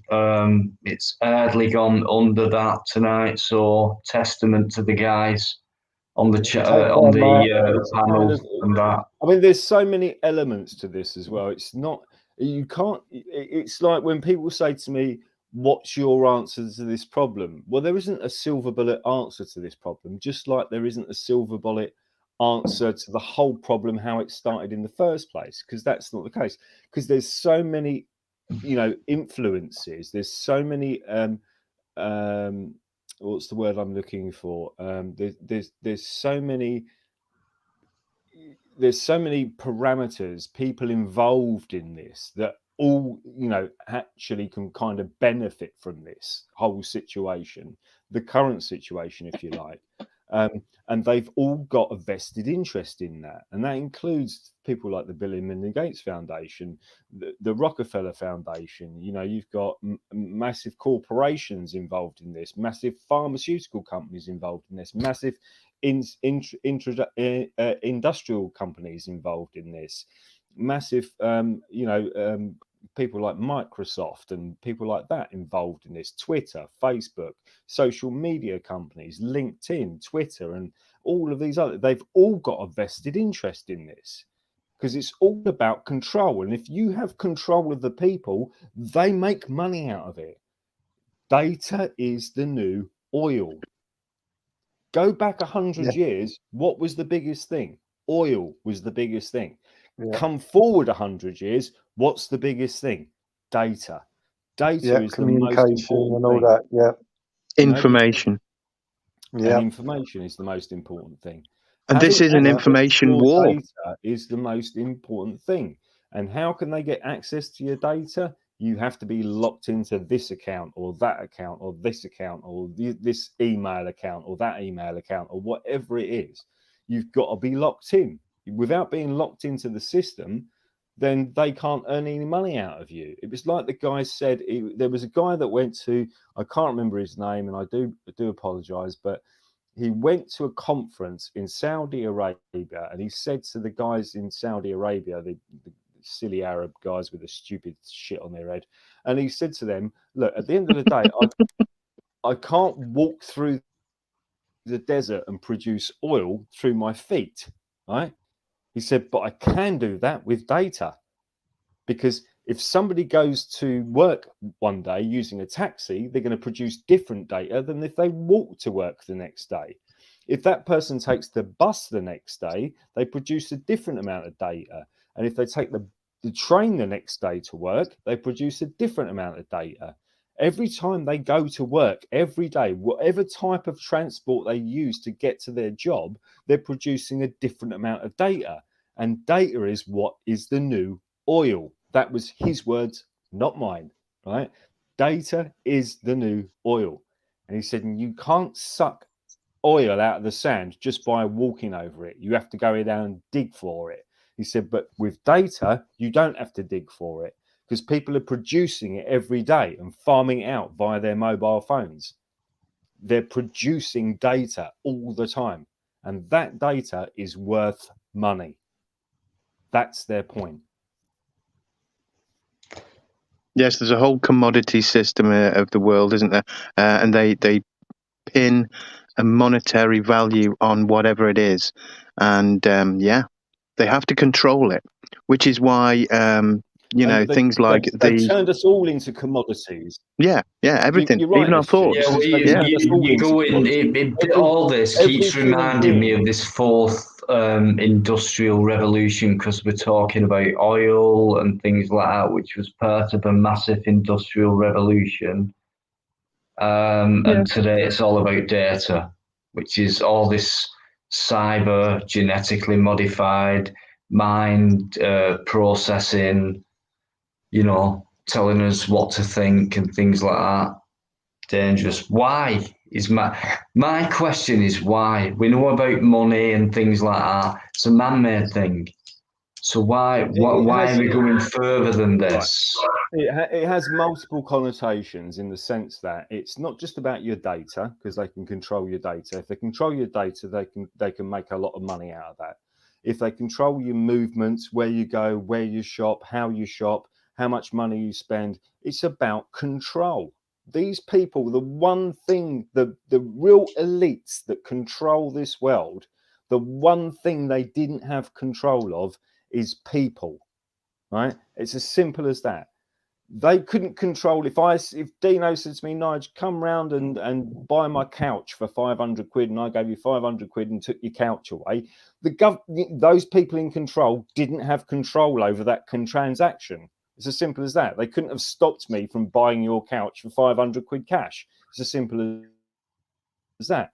Even if I go to SG's house and he says to me, oh, mate, I've got a phone and a laptop. Do you want to buy it? And I'm like, yeah, I'll give you 250 quid for it. I give him cash. I take his laptop and his mobile phone. I walk off. He's got 250. I'm happy. He's happy. The powers that be have got no control over that. Is money relevant to them to have control? No, it's not about the money. I'm just using that as an example. No, I know. It's such an important thing, though. Right? Now, imagine if that was roles reversed. Let's go forward 5 years, right? If we had a system where they could control whether I bought your sofa for 500 quid, or they could control whether I bought SG's laptop and mobile phone for him for 250 quid, they would know exactly where I got the money from, who I spent it with, how you spent the money that I gave to you, and what I've done with the products that I bought from you. They've got complete control. That is the point. It's not about money per se. It's about control. They're so sociopath and psychopath that they need to know what everybody's doing. That's their problem. Prior to prior to this situation that we're having worldwide with this so-called pandemic, prior to that, they had no control over anybody. They couldn't control what you bought, what you sold, what you fucking transferred your money to, what you bought, what you didn't bought, what you sold, whatever. They didn't have any control over it. The system they're trying to bring in is about control. It's not even about money to a certain degree. It's about control, because control is, to them, is more important than money. Yeah, they we don't know- need we all of our we money. know that, but you know money is a major part of control. Could I just answer to Leah? Everything fine here, girl? Go ahead. She asked me a question. Yeah, it's when you've got some families that are worth in excess of $500 trillion, right? I don't think they're too worried about money. What they're worried about is control, right? So yeah, there's smaller, I'm sure your local MP might want to earn a few extra quid, and the guys at the electric company want to earn a few extra quid, and the guys at the local gas company want to earn a few extra quid, and they'll do whatever they have to do to earn a few extra quid and bolster their share price and all that type of thing. That's one element of it, but the grand element of it, the biggest element of this, is about control. Because if you can control the people, you control everything they do. You control how they spend their money, where they spend their money. If you don't want people buying donuts, you can just cancel their central bank digital currency debit card, and they can't buy donuts anymore until next week when they get their next allowance of donut buying capabilities. Yeah, they just use money as a laugh. Control. Yeah, it's a laugh to them. They can use It's a money like byproduct. no one's It's a business. Yeah, it's a byproduct. It's a byproduct. It's kind of. but It's like it is when part you of get that Bill control Gates and people system. like Without money, Bill if you take Gates and money out of people the like that saying, equation, "Oh, what would the world be like?" And this is the thing: this is where you can tie the two things together. Because why would Bill Gates be talking about plant-based foods? Because because too many cows are farting around the world, and that creates a greenhouse gas problem. So we have to control the amount of food that you buy. And then when does it end? It's like, oh, Fluke Dog bought a whole steak this week, and that's the only steak he can buy for this week. He's not allowed to buy another steak till next week. And if I go in there tomorrow and try and buy another steak, they reject my card because I tried to buy 2 steaks in a week. That's the amount of control they want. That's how psychopathic these people are. Because there's been no other reason why you'd want to have that system in place unless you wanted to control people. Mm-hmm. Exactly. Spot on. Yeah. Exactly. Sorry, was it Eisenhower? He said something like, "The level of the conspiracy is way beyond anything the normal person can conceive as possible." And that's what we're at now. Probably about as succinct as you. That's about as succinct as you could get, really, because I mean, we could go through shit tons of quotes, couldn't we? I mean, Gordon Bennett. I mean, I've got a ton of them, but this is what people have to understand. It's, and I know a lot of people in the chat are conducive and understand where we in the panel are coming from and what we're talking about, and most of the people are on board with it, with the exception of the odd certain person we won't mention. And it is difficult. What's difficult is expressing that opinion. So what have they tried to do? They tried to stop us from expressing our opinion by banning you from YouTube and banning you from Facebook and banning you from Twitter and banning you from Instagram or whatever it is if you express these opinions. But what's wrong with how is my opinion going to hurt you? How is my opinion going to stop you from achieving your aims? The only way my opinion can stop you from achieving my aims, stop them from achieving their aims, is if my word gets out and people start understanding it and getting on board with it and start pointing the finger in the right place, that's Well, when it because starts hurting they them. don't You know, they don't and want to that's be what they don't exposed. want. That's why they've taken over the mass media. That's why they've taken over the whole Silicon Valley and the Twitter and Facebook and Instagram and this, that, and the other. That's why they've taken over all of it. That's why they're all on board with it. The reason they're on board with it is about control. And they don't Again, want to they be control what exposed. information you can send. They can control what information you receive. They can control everything. It's not just about Everything. money. It's not just about money. It's about information. It's about, how we communicate with each other. They want to control that. They want to control everything. They want to control the way you send information. How Do you know what? I think they've done this for a long, long time. The only thing they have to do to keep in control is to change with the generations and keep coming out with a new technology and things like that. Changes are permanent, and they have to go along with that and stay well ahead of us. That's why they have Agenda 21 when we was in 1990, whatever. They've got Agenda 2030 now. They've had that for quite a long time before we heard of it. So they're always a generation ahead. I say a generation, I'm talking about 20, 25 years. That's how I see kind of a generation in years. But yeah, It's a generation game. Yeah, absolutely. We know this now. Let's say we're a couple of steps ahead of the ones who are completely brainwashed and they're a complete generation behind, but some of us can catch up a little bit to what's going on. We'll never get the full clue story, but at least we're there. We can see a lot of people and we do open people's eyes, and just going off what Fluke's just said, he definitely has. You know this, guys. A lot of us have. So that's all we can keep doing. You know what I mean? It is about control, and I don't want to be controlled. Not one bit. Not one bit. And that's all we have to need to start with. That thought. Do you want to be controlled? In reality, Can I mention a movie some of us may have seen in years gone by? It's called Clockwork Orange. And even though somebody was a complete criminal who committed heinous acts, the priest in the prison said, it's all about choice, isn't it? God gave us choice. That's what makes us human. If you remove the choice, what are we? And we're nothing without choice. Yeah. Like no freedom of speech, no free will. Your free will is your choice. In that movie, it was freedom of thought. And that's what they're trying to change. I'm going to keep going back to that, actually. I keep saying thoughts, Industrial Revolution. always thoughts, because that's the basis of everything that we do, isn't it? We have to think before we act.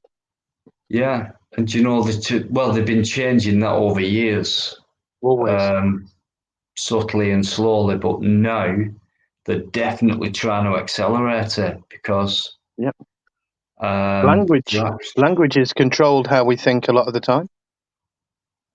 Yeah. If you remove words, the thing is, and I know where Fluke's coming from and things like that. And me and Fluke, honestly, we could go. Someone keeps saying to me, "Do a 24-hour live stream, Dino." I would find that probably impossible, really. But if it would just be in Fluke, and people like yourselves. But my question is, and it always has been, just that 3-letter word, really. Why?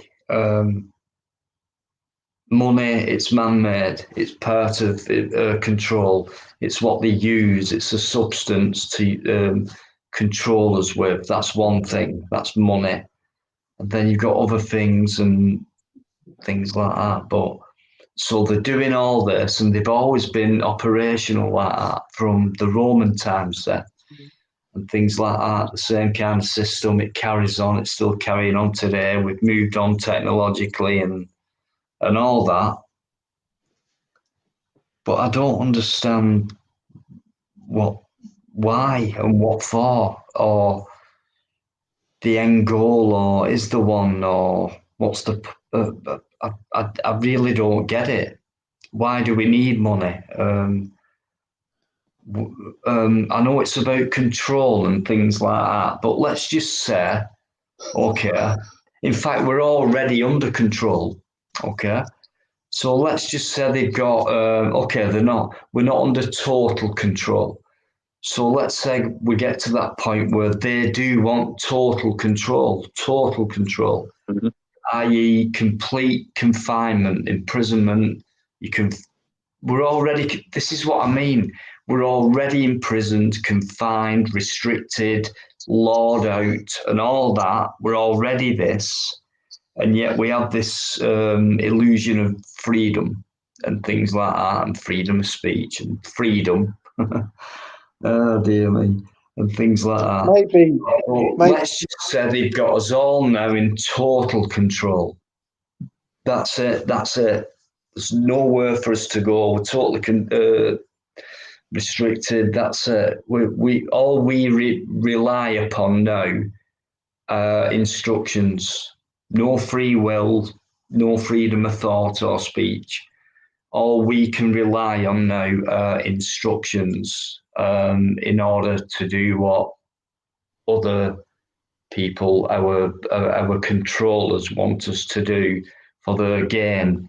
What's their gain? Why do they want us to do this? Why do they want us to become this? So this industrial revolution, they wanted us to become what we became on the first industrial revolution, to make mankind better, if you like, and improve and advance, right? Progress, if you like.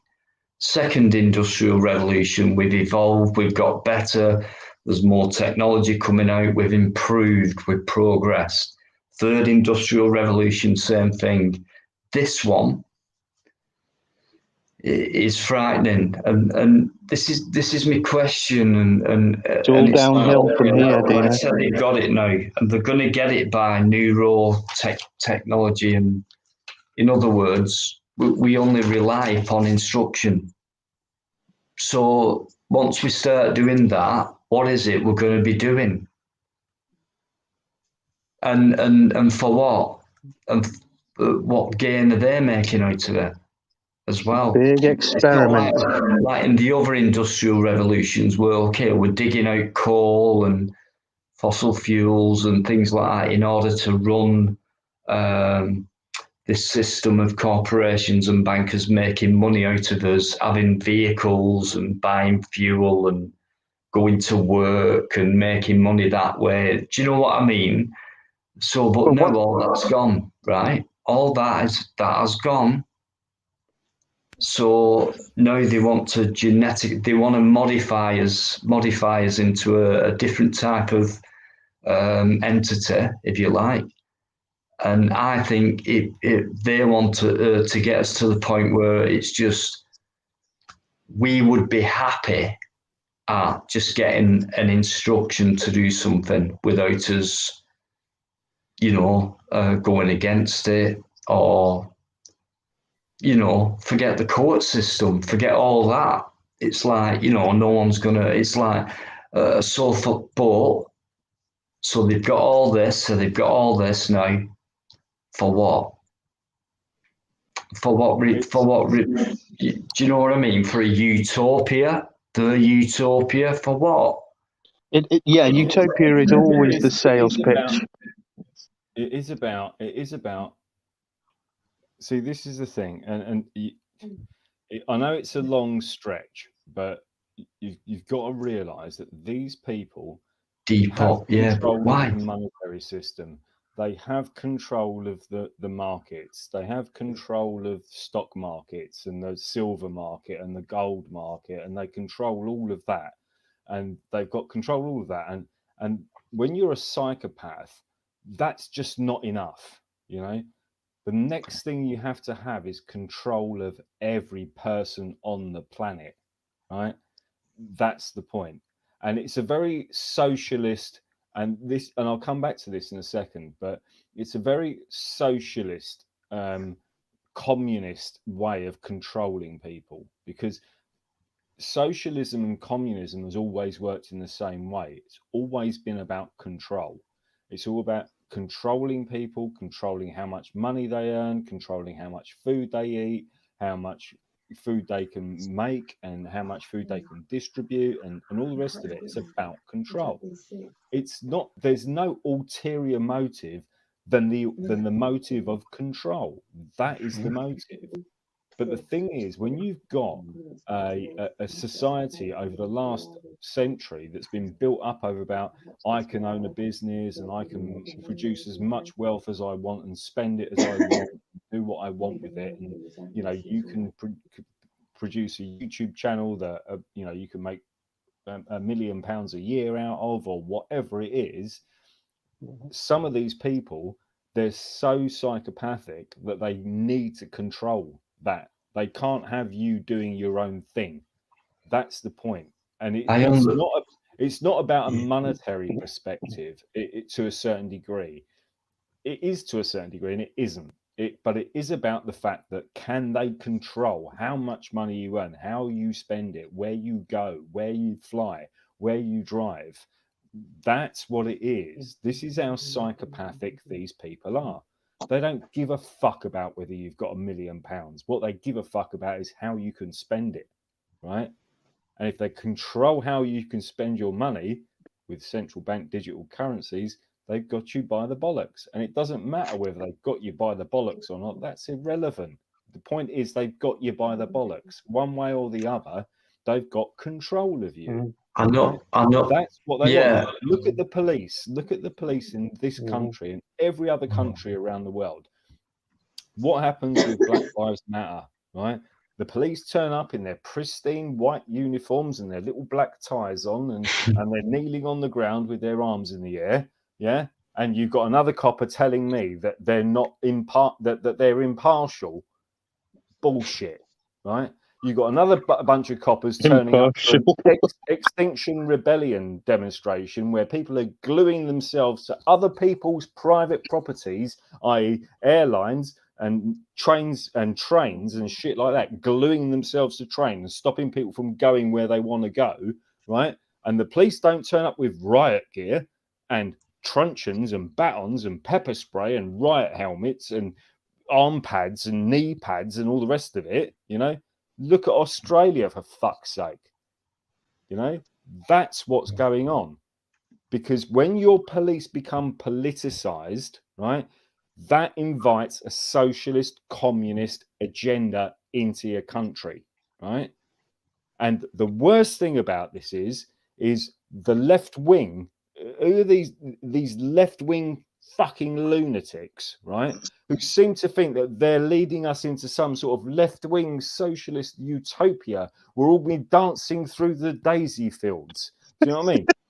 In some sort of, you know, left-wing utopia. No, you're not. You're being used. The left wing is being used to think that that's what they're going into, when they don't realize that what they're going to end up in is a completely controlled society, that they're going to end up in the same gulag as the right wing or anybody else of any other political affiliation is irrelevant, because all of you are going to be stuck in the same gulag, whether it be a digital gulag or a physical gulag. You all end up in the same box. And then do you know what's going to happen? Those left wingers are going to be looking at all the right wingers and they're going to go, well, we're all stuck in the same fucking boat and we've got no rights now. We've got no freedoms. You can't say what you want to say. I can't say what I'm going to say because we're fucked, you know? And by then it's too fucking late, you know? Yeah. At which point, this is about control of mind as much as it is about physical movement and money and control and everything else. It's combined. All of these things are combined to the point where if you fall outside of that box, you're going to get penalized. If you stay inside of that box, it doesn't matter whether you're a left winger or a right winger, it's irrelevant because you're still inside that box and you can't transverse outside of that box because you're being controlled. And I that's the was just point. going to say, And you are a being brilliant controlled. point. That's what he's just said. I watched I think we've always been controlled. Yeah, I think be a honest. brilliant video that I watched a couple of weeks ago, I think it's probably about 3 weeks ago, was Brian Young's video from High Impact Flicks. And he took us through this guy's Twitter account, right? This guy's Twitter account goes back to when President Trump was in power. And he was like, oh, I'm not taking your vaccine. Oh, I'd never take your vaccine, you fucking Trumper, and blah, blah, blah. And Trump's this and Trump's that. And I'm not taking Trump's vaccine.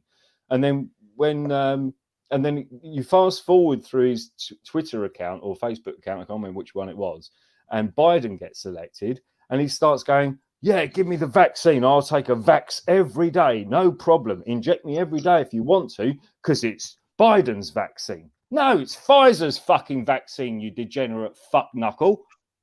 You know what I mean? What difference is it? This is the statist mentality that drives me nuts. People like this will Let's not mention certain companies' names, Fluke. Sorry. Certain people won't take a certain president's vaccine because he doesn't agree with that president's political views. But when the next president comes into power and he's got the same vaccine, he wants to take the vaccine because he agrees with that president's political views. What sort of fuck knuckle do you have to be to go along with shit like that? Opinionated, very opinionated. How fucking mental do you have to be to go along with that shit? I'll tell you what, right? Fluke, give it a fucking minute. Just for, right. You could, right, just let I love fuck knuckle, that's brilliant, you know. If you get, no, I've got to do it like that sometimes with him, because on the one hand, I could listen to him all night non-stop, and the other hand, I think, shit, it's my life, there's other people on, right? But you know, his guys, honestly, we all love him, you know that. And it's amazing stuff. SG Masteron, if you want to take it away for a minute, I'll have a couple of minutes, quick loo break, and then... Can I say that? Yeah. In addition to Fluke's thing, I'm not going to argue with anything. I mean, I can't argue with anything Fluke ever says. No. You know. So you know, I can't give any other side because there isn't one in my eyes. But there is definitely a hell of a lot of fuck knuckles out there who believe whatever they're fucking told by the fucking stream fucking media. Yeah, and I don't even know what the point of a fuck knuckle is, but they exist, and I'm sick of them. That's the first time I've heard SG say fuck 3-4 times in the space of 10 seconds, guys, by the way. So it was worth it. That just shows you how much passion Fluke gives to people, guys. Honestly, seriously. So I'll just take a couple of minutes. Crack on, guys. To me, it goes back to what Dino was saying, why and everything. See, how much power do they want over people and everything? How much control do they want over people? Myself, I think that it's gonna come to a point that not only do they want to know what you spend and how you spend it, and how if you drive your car or catch a train, public transport or whatever it is, and how long it takes you to get from A to B, how long you're working, what have you. Right, they've got that control near enough, all as it is right now. But do they want to go to the point where they want to know what your leisuring is? So if you get, that's what I mean. That's why I go to where Dino was hitting on the subject and everything, because like I said to Fluke earlier on, he's the same as me. I reckon you're the same and everything. That when I leave the house, I'm not hooked up to the internet. I've got no reason to be hooked up to the internet. I have a Faraday bag that I put my phone in, Master Ron. But eventually you have to take that phone out and use it at some point. And then you do appear, and then I put it back in that pouch, you know. See, I don't use the internet at all. when I'm out of the house, the only time I use the internet is when I'm in hospital and you can't get a telephone feed. But then you can go on their Wi-Fi and everything, so then I can get a feed on to the outside. Mm. So that's the only time I use the internet, is when you go to spots where, like a hospital, you cannot communicate with the outside unless you use their Wi-Fi. But if they want total control, then that would be the only way they could see what I'm Yeah. actually doing, is Can- by, can- it wouldn't be through the mobile phone, it'd be through one other way, and that could mean that they implant something into people, so they can keep total track of you. And that could also go into I don't know, you could go into sci-fi. There's so much sci-fi out there, but is that the way they're heading, where the control is just total control, that if you commit a crime, whatever sort of crime it is, straight away, bang, they've got you, and this and everything? How can you far imagine? are Sorry. these crazy people willing to go? And this is what you got to look at it. These are crazy people, Yeah. which Psychopaths, as Luke are says. trying to change your whole way of life, your whole way of thinking, your whole being.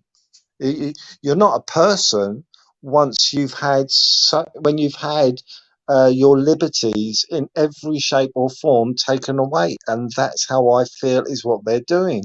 It's like they're thinking for me. They're trying to get inside my head that they're thinking for me, that I haven't got the ability to think for myself, to make that choice. You know, is Yeah, that it's where they're over-governing. heading That's to? it. That's it. They and this is the control method that they're using. Because if you think about it, you said the word choice, and that's a good point. I haven't used the word choice, and I should have used it earlier. And it is about choice, because have I got the choice to go and demonstrate when I want to demonstrate? No, I don't anymore. Obviously, because we've got a politicized police force that, depending on what I choose to demonstrate about, I'll either get whacked over the head by a riot policeman, or I'll be left alone and I'll be given the old salute by the policeman in his his black tie and his pristine white shirt. Depending on what I want to, that's the choice. I don't have the choice to demonstrate anymore. It depends on what I want to demonstrate about. That's how they have control over you, right? Here's another example. Another example is Biden said you can have one burger a month. Why would the president of the United States, a place that is absolutely brought up on barbecuing and cookouts, as they say in Australia, talking about you having one burger a month? Yeah. Yeah. I wonder why that is, if it's not about controlling what you do. If Exactly, he's it's no freedom of controlling choice. what you can buy, cook, and put in your own fucking body, don't tell me he's not after control about what you do and how much money you've got and how you spend it. Because if he wants control, how is he going to control about You only whether have one you shit a get one day. burger a month or 6 burgers? Yeah. How's he going to control it? He's going to control it by one method, and the method they're going to control it by is via everybody's internet connection, everybody's mobile phone connection, every smartphone connection. It's an entrapment method. The whole point of the internet, in its essence, and the whole point of smartphones and smart TVs and smart washing machines, because you need a smart fucking washing machine, don't you? Because you can't fucking load it yourself and just fucking clean your own clothes. It needs to be fucking smart, doesn't it? Do you know what I mean? Because they have control over it. Do you know what I mean? How much washing powder did you use today? How many times did you wash your clothes this week? Was it too many times? Oh, we're gonna, it's like the social credit score system in China. It's like, well, say you've got 1,000 credits is the best you can get, and if you're under 300 credits, you're a fucking social outcast. That's the fucking point. It's about bringing in a system like that as long as you don't go against the government, you're the best citizen in the world. You get 1,000 credits every month and you can do whatever you like, as long Well, as we know what you're doing. somebody Right? said But earlier if on. you fucking speak Shit, back in against a the sec. government, and if you don't do anything that the government doesn't want you to do, doesn't Okay. want you to say, then you'll be deducted the credits to the point where you can't travel on a bus, and you can't get on a train, and you can't get on a flight, and you can't go to work. The thing and you can't- is, that's the point. thing- It's about control. Somebody the said thing earlier on. is, It's about control of your this has been attitude. going on now for, it's been coming in subtly for many years. You know, when like club cards came in, you go into Asda now. As soon as you walk into Asda or other supermarkets, they've got this square going over your face. You know, you're at a self-serve till. There's a screen in front of you. There's a square in front of your face. What more do they want from us? They've got everything about us, our biological, our insides, our outsides, our habits, you know, who we are, and everything, every form we fill in, ethnicity, all kinds of details they never used to ask you for before. So it's always been subtly being brought in under this control system. And that's Wasn't that's you industrial earlier revolution. on, and now Dino? they've got us to a point. They've got us to a point where I think they've got us. They've got us right now, but not to the point where they want to get us. And that's where I think this fourth industrial revolution comes And in. go to the fourth industrial revolution. You can look at just Klaus Schwab, fourth industrial revolution. There's a 1 minute and 47-second video that's online. You can watch it on YouTube even. And he quite clearly says, this is about converging your physical, your biological, and your technical information all into one. So we know so what he's saying is effectively, we know exactly what you're doing, where you're going to, where you're coming from, how much money you're spending, whatever you're doing, and they're using COVID firstly and foremost as an example of using that control method by softening people up into the latest pandemic thing. The next thing's going to be climate. It's going to be all about climate lockdowns and climate this and climate that. And curfews and things like all this is going to come into it, guys. We've already seen military action in other countries. When Mark comes on Friday, he'll tell you what's been going on in New Zealand. Let's not forget, it's not just where we live, it's all over the world. Let's not forget that. That might sound a bit obvious, but we only seem to kind of think what's going on in our lives. What's happened in Australia. It's the whole thing. We're lucky we haven't got as bad as Australia. Rationing is coming as well. That's the next thing. Somebody look at Australia and how bad. Can I just go back to Klaus Schwab, because to me, I know I keep going on about it, but it's very frightening, and it's happening. And it's happening, and there's an Agenda 2030, which is like 8 years away, and it could happen sooner, right? So what he's saying is, he's talking about genetic editing, and we're talking about human beings, not plants. They've been doing that for years, and with us, actually, for years. Yeah, for years, thank you. This is moving a step further, guys. Supercomputing, mobile supercomputing in your body, it means it's turning into a computer through an internal source. Now, that internal source, let me just say this, could mean a vaccine or something like that. So I'll leave that nice and short on that one. So we're talking about supercomputing. And again, this is about control. And supercomputing can mean anything. They've got access to everybody's internet connection. They've got access to everybody's IP address. They've got access to everybody's Facebook, Twitter. But don't forget, Fluke, this is about genetic editing of the human. I'll get to that in a second. But this not just the human body, but the human mind, guys. Yeah. Sorry. And so they've got contact. Yeah. They know what you're typing. They know what you're sending. They know what you're posting. They know everything about you mentally from what you're doing online, right? Now, physically, from a certain degree, from a genetic perspective, they're using what's called CRISPR technology. Yep. And if you don't know what CRISPR technology is, that's a way of gene editing. And even Klaus Schwab mentions gene editing in his speeches. I ain't making this up. Klaus Schwab said it. Mr. Nazi. That's right. Satan Klaus says about gene editing. We can edit your genes and then we can... Yes, we're not really allowed to, though. If you just before SG speaks, the name Klaus 5G. Schwab. Thanks. Okay. I'll try. Sorry, yeah. It actually is 5G now. Sorry, I wasn't trying to speak. I was just putting in. Listen, I'm going to let SG speak, right? Tyrone, I'll bring you on, but whatever you do not completely come in with a different subject. Have a join in with this one. Could I speak after SG?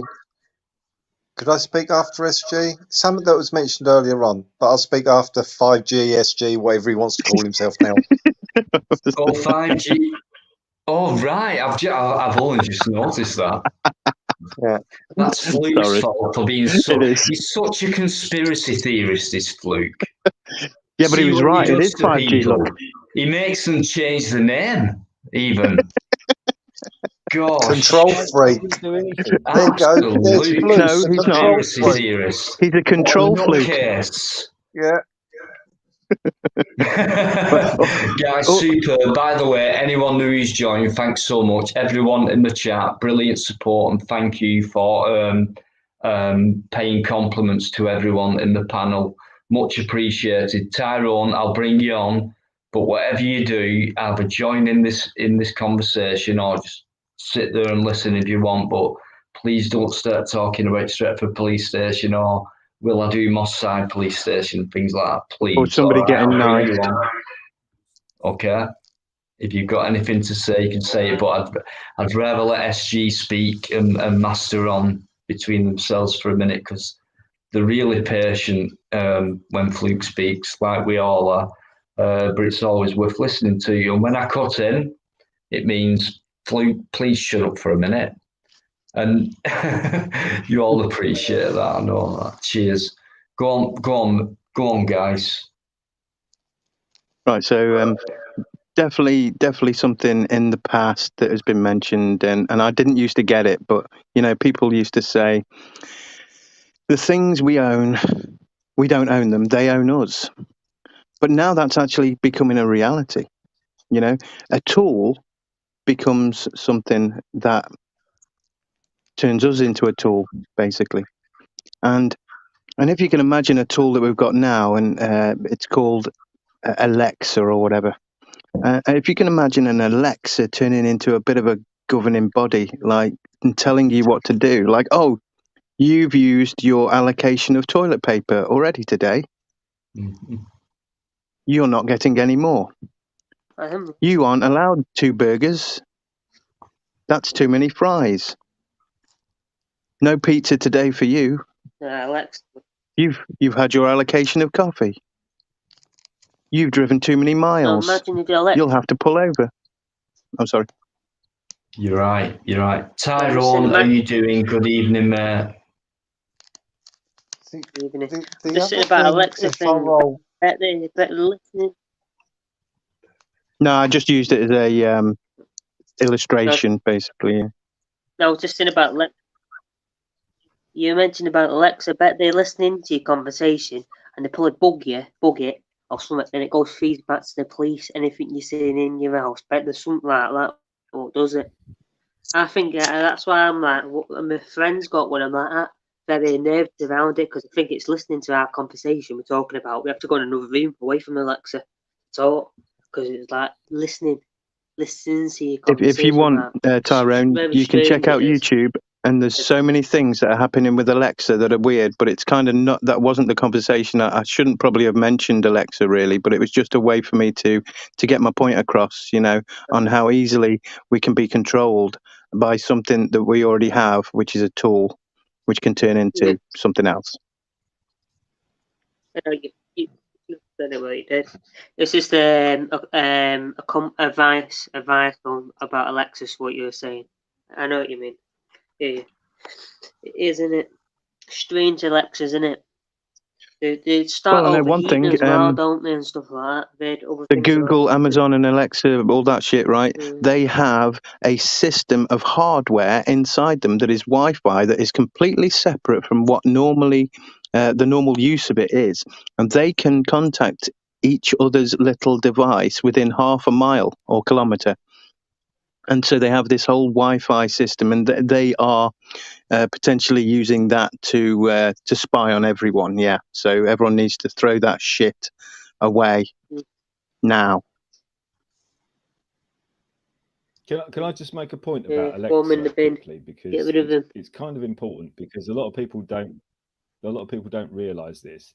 I said to my sister-in-law, she's got an Alexa in her kitchen, and I said, well, how's Alexa not listening to you? She goes, well, it doesn't listen to me until I prompt it and say Alexa. And I said, well, how does it know you're saying Alexa unless it's listening to you?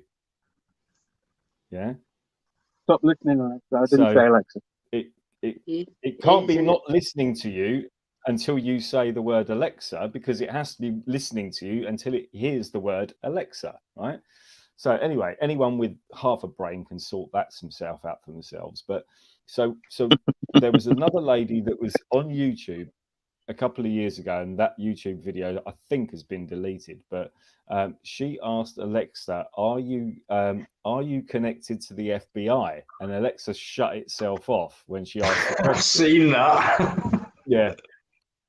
And then you've got another thing where I went to I was working for a mate, and we were in the building game at the time, and we were chatting to these couple of lads, and they were quite open and educated and a bit up to speed on the world's, you know, the world as it is.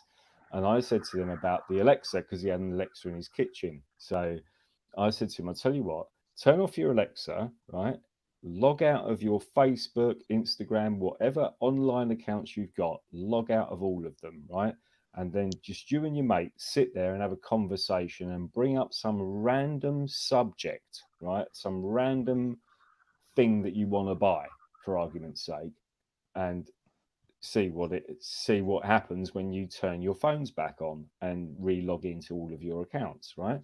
So they were both musicians, they were both guitar players. So what they did was that night they turned off their phones, they logged out of all of their accounts and blah, blah, blah, turned off their phones, and they started talking about buying a drum kit. And they would just talk about buying a drum kit for about half an hour, right? Then they turned back on all their phones, right? Turned on their Alexa again, right? And logged back into their Facebook and Twitter and Instagram and whatever else they had. And what was the first thing that appeared on all of those social media accounts? Adverts for drum kits. How did they know that they were talking about drum kits if all their phones and Alexas and everything else, and they were turned off and signed out of all of their social media accounts? But every advert that came on their fucking phones was about drum kits. It is, anybody can try that. Anybody can try that. I don't think the switch did the actual switch it off or not. I don't think they probably switched off, probably switched the wrong button off or something, or it probably come back on, didn't it, by itself when you switched. I specifically said to them, sign out of your social media accounts and then turn your phone off, right? Then talk about something completely random, about buying something, right? And that's what they did. Because they were musicians and they were both guitarists, they decided to talk about buying a drum kit, right? They did so for half an hour, turned all their phones back on. Don't tell me this shit isn't listening to you, because it fucking well is, right? It's as simple as that. They turned their phones back on. And I went back to their house the next day, and he said, "I can't believe it." I said, "What's that?" He said, "Me and my mate did exactly what you said. We turned off all our social media, turned our phones off, and we talked about drum kits for half an hour, right?" He said, the minute we turned our phones back on, every advert on every social media account that we had going sent us adverts about drum kits. What does that tell you? You know? It's okay, Fluke. I just find it amazing how I do get that sense of feeling that my thoughts are being read. And I don't know in whatever shape or form at this moment in time. And people go on about 5G and things like this, and but I do get that feeling. It's no longer deja vu to me. It's like, wow. Sci-fi is a reality, isn't it, Dino? Yeah. Weird. Don't know how they're doing it. Obviously not, to be honest, with that comment. How could we know how they're doing it? Because they're way ahead. Way ahead. The other thing God knows what technology they've got. A mate of mine's really into his dogs. And is that Live Free? Yeah, just hang on, guys. It could just give me a sec. I don't know if it's really Live Free. You're gonna check him out. You never know. Right, there must have been a comment before that. What's that, Tyrone? No, I'm saying when you're in a doctor's room. I was just going to say, this happened to a friend of mine. Doctor's room. Really into his dog. Morning, mate. Cheers for coming in. Massive respect. Live Free, there, guys. Big legend, as you know. Big up, Live Free. Yeah, it is. So thanks very much, mate, for coming in. Live Free. He's been in a few times, actually, saying hello. He's given me a few shout outs. So cheers, mate. You're always welcome on, you know that. I've asked you on a few times, but if you want to nip on for 5, Chris, just come on for 5 and say hello, mate. Was listening to Fluke, he's right, that stuff happens to me. Chris, mate, come on. Just a 5 minutes with Fluke then. Can I just say on what Fluke mentioned about the whole listening to us thing, the technology listens to us. We all agreed when we joined or registered with whatever device we needed to, or whatever website or app, for our data to be used for advertising purposes and whatever other purposes. We all agreed to it. But we probably didn't read through it before that, Yes, no, guys. I never did that even myself. The thing is, if you try and read through the terms and conditions that you'll, so you open a social media account, whatever, and it asks you to agree to the terms and conditions. It's like 79 pages of terms and conditions of legal gobbledygook. That's the words for research, that is, isn't it? Guys, new guests, guys, agree, and that's it. You've agreed. Fluke, guys, new guest on the panel. So if you just want to say good morning, it is now to who's this guy? LF. Morning. You know. Good morning. LF is. Come on.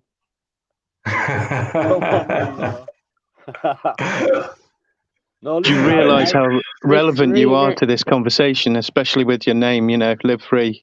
So relevant. Sometimes I'm in background, nobody knows I'm there, but I'll listen to Fluke then and he's right. It happens to me all the time. Every time you're talking about something, you go onto Facebook, it's fucking there in your adverts. Yep. It's weird, isn't it? It's weird. No, it's not weird. It's absolutely expected. I looked into that shit and I proved it to so many people over the years by doing what Fluke kind of says.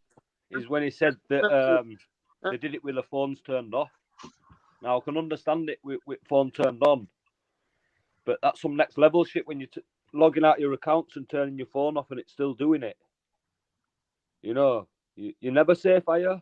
Really? Never safe, Livery. I- Never. I don't trust If- them Alexas. I don't. I know they're listening, even when they're turned off. I don't trust them.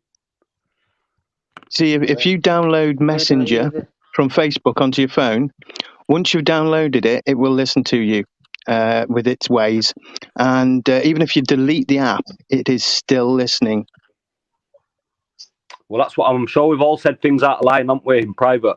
Do you know what I mean? Even if it's just joking or whatever with your pals. Hmm. Yeah, Yeah, we can well- all talk about speculative things and, just a joke or whatever. So when you guys are watching porn, yeah, do you cover up your camera on your phone?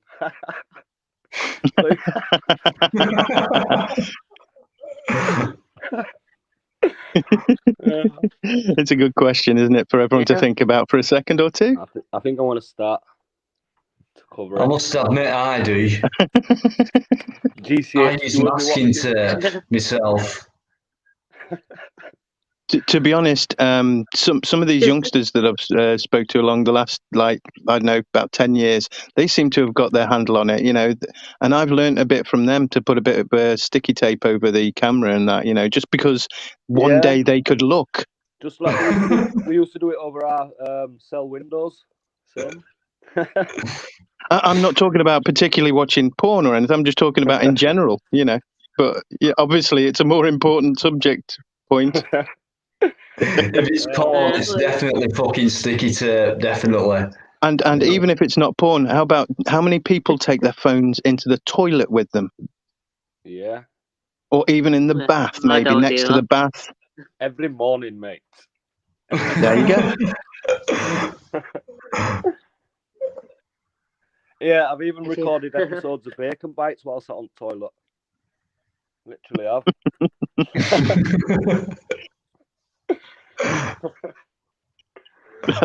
That's going to make me smile next time I see one of your bacon bites. They do listen to everything, don't they? It's strange. Yeah, they're listening it's to all us here, and they but can watch us if they want, and they can put the two together. Mm. And you know what it's like with like a 360 camera. You just need two cameras, don't you?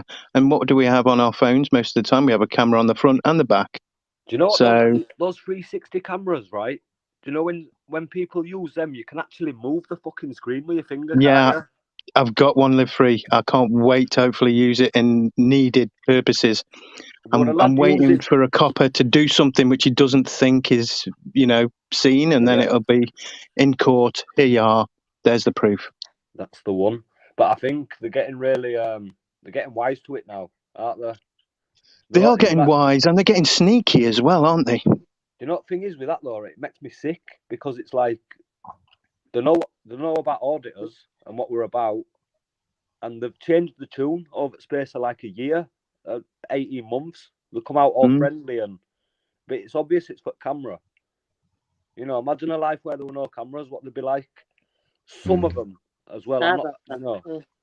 I'm going to start making more of a point of saying some of them.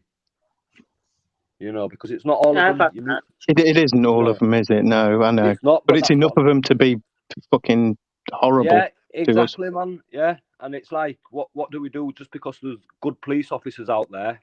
Not say anything, and just keep quiet because there's good ones and it affects them. Yeah. I'm sure you notice, everyone notices in this community that people seem to think as soon as you mention some kind of corruption in any part of authority, that they go, oh, you're against that then, are you? Don't Yeah. you want that? No, it's never about that. And we have been so making this point a lot lately that we're not against any of this. We're just against the corrupt ones. Yeah. And maybe we're against completely believing 100% of these corrupt officials or officials in general, because of that. Well, like Michael says, even the ones that stand by and watch, right? They're just as bad, just as corrupt. Yeah. Because Yeah, I they're- agree. Yeah, Like, I mean, to watch Yeah. somebody be murdered and thrown in a pit, is and just watch it and not do anything to stop it is as bad. Do you know what? Right, I went to Bromley Police about 3 or 4 weeks ago. Right, brilliant interaction. I was with Plod, but I had two guys, superb interaction, really professional. So I thought, shall I put this video up? I put it up. It was about half an hour long. I thought, why not? Why not show these guys in this light? Because that's what we need, guys like this. Whether they were putting an act on or whatever, probably, yeah. Yeah. But they seemed all right, you know what I mean? I've seen two other videos since, same police station, and some guys have been thrown down to the ground and shit like that. So same place, different attitude, different cops. Do you know what I mean? So just because two cops are all right with you on one day, like the next day, in fact, that same police station, I believe, threw a 70-year-old man down on the ground, kicked shit out of him. And you can go one day and they're all right with you. So It really what is do you expect from that random. police station or the police exactly in what I general? say. You know what I mean? Yeah, it's an individual, isn't it? Yeah. Individual. So, I mean, look at that Oh. guy. Look at the guy at Newcastle, right? Now, I'm first to admit, yeah, I shouldn't be swearing and I shouldn't be getting angry anyway, right? But even so, should they be going to that length? And honestly, right, you know, once I went to custody, how they treat me. Now, I get it, yeah, it's us versus them, auditors versus police, right? But they've still got a fucking duty of care towards me, right? And I didn't eat all that day, right? And I started throwing up, like really throwing up in holding cell. That's when I started panicking. Do you know what I mean? Because I knew it was fucking, I had like fucking something wrong with me. And they didn't give a fuck. It took a nurse to see me throwing up, right? To go over to the sergeant saying he needs to go to hospital. And it was just mad. It really, really opened my eyes. Do you know what? In fact, it scared me. And you might have even noticed that, right? My previous audits since that one. Do you know what I mean? I can feel it in myself. Like on one audit, yeah, when police were coming out, I fucked off. I thought, fuck this. Do you know what I mean? So it does have an effect like that. To be honest, Livery, that video is so important because the way that police officer came at you, Yeah, I understand why you ran, but there was no need for you to have run because you hadn't done shit, really, had you? Yeah, but you've got this fight or flight, haven't you? And it's like yeah. So I knew, right, by the way that he lunged at me, I knew I was getting fucked up regardless. I knew I was getting jumped on, right? He wasn't running up to me to just put his hand on me and say, "Oh, you're under arrest." He was lunging at me. So fight or flight, split-second decision. I fucking ran, but with that, I've put full power in his hands to where he's took advantage of it. You know, because he's going to say, "Well, he ran away." Sorry, Fluke, go on. Can I make a point, Dino, quickly? Yeah, sure, man. The point I wanted to try and make was on an audit perspective is I went and did an audit at Gatwick Airport and I didn't get any fucking grief whatsoever. But and there was a police car actually sat there and I was talking to two guys who were, you know, like proper big photographers with the massive lenses and they were proper plane spotters, do you know what I mean? Which is fair enough, whatever floats your boat, you know? And I said to them, do you ever get any grief off the police for doing what you're doing? He said, it depends on the police officer. And I thought, well, that's not the fucking point. The point is everything you're doing is perfectly legal. And obviously they agreed with me. And he said, well, just some coppers come up and just ignore you completely. And other coppers come up to you and give you loads of grief about why you're taking pictures and and this, that. And it shouldn't be a case of whether the copper's got the ump or he didn't get a blowjob off his girlfriend the night before or whatever it is, you know, or he's just got the arseache because he got a bollocking from his sergeant that morning or whatever, you know, or piles or take it out on the general public. Do you know what I mean? Because he's just got the arseache and he wants to abuse his power. That's the difference. That's exactly it. Should not happen. That absolutely should not happen. Do you know what I mean? And it shouldn't matter if you're legally standing in a legal place where you're legally allowed to take photographs, video, pictures, whatever you like. It shouldn't matter about the officer's fucking arseache of the day and whether he's in a good mood or a bad mood. That's not the point. He's a fucking public official. He Yeah. should do absolutely right in front of the public. And that's what auditing should be exposing. It should be exposing exactly the And that's why, opposite of Luke, the and that's why absolute opposite of what those public servants should be doing. They should be upholding the law and respecting people's rights. That's what they swore an oath to uphold. Yeah, you're right there, Fluke. Spot on, mate. Honestly. And what we say, right, is when the police officer don't like you, right, and that's exactly it. Those photographers are saying some police are all right, some ignore you, but what they're doing, right, is taking personal choice as to who they don't like, right, and then ramping it up when they want. Do you know what, like Fluke just said, if it's legal, right? There shouldn't be just choosing, like, oh, I don't like him, so I'm going to give him a hard time. Oh, he's all right, so I'm just going to let him be. Do you know what I mean? So they've got the full power in their hands to how they're fucking treating you out there. What me and Michael do, right, is we try to make the police dislike us. Right? Just make them dislike us and see how they treat us then. And that's why, no, but it's true though, that's why we're always getting assaulted or fucking arrested, because of the way that we audit. Kind of explains a lot, you know, with Livery, what you just said. No, well, it's true, isn't it? Do you know what I mean? We are to get up the nose. I think the other half of it is the way that they handle how they respect your rights or don't respect your rights. Because you get some police officers that will come up and ask you questions, and they're entitled to ask you questions, and you don't have to answer their questions. If they ask you for an ID, you know, and you say you don't want to give it, then they start going down some legal route of, you know, Section 1 of PACE or Section 43 of the Terrorism Act and blah, blah, blah, just because you won't give their ID. Just because you won't bow down to their fucking perceived sense of authority, then they start going down a legal route and trying to charge you with some sort of crime. You know? Yeah, that actually is enough to piss them off, isn't it? Just not bowing down to their sense of authority is enough for them to get the arse ache. And actually, it's not bowing down; it's bending over, really, isn't it? Bending over, but and this is the thing, and this is the thing that they don't understand. And I think the thing they don't understand is, I was videoing in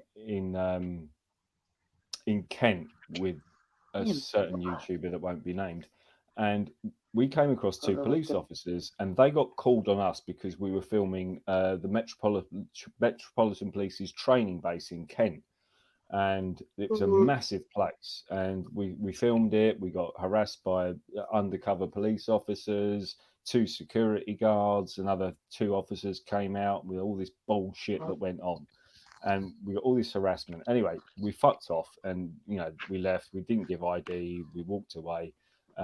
End of audit, you know. And then all of a sudden, the patrol car came up and approached us, and the guy jumped out, and a lady jumped out of the passenger side car, of the side of the car.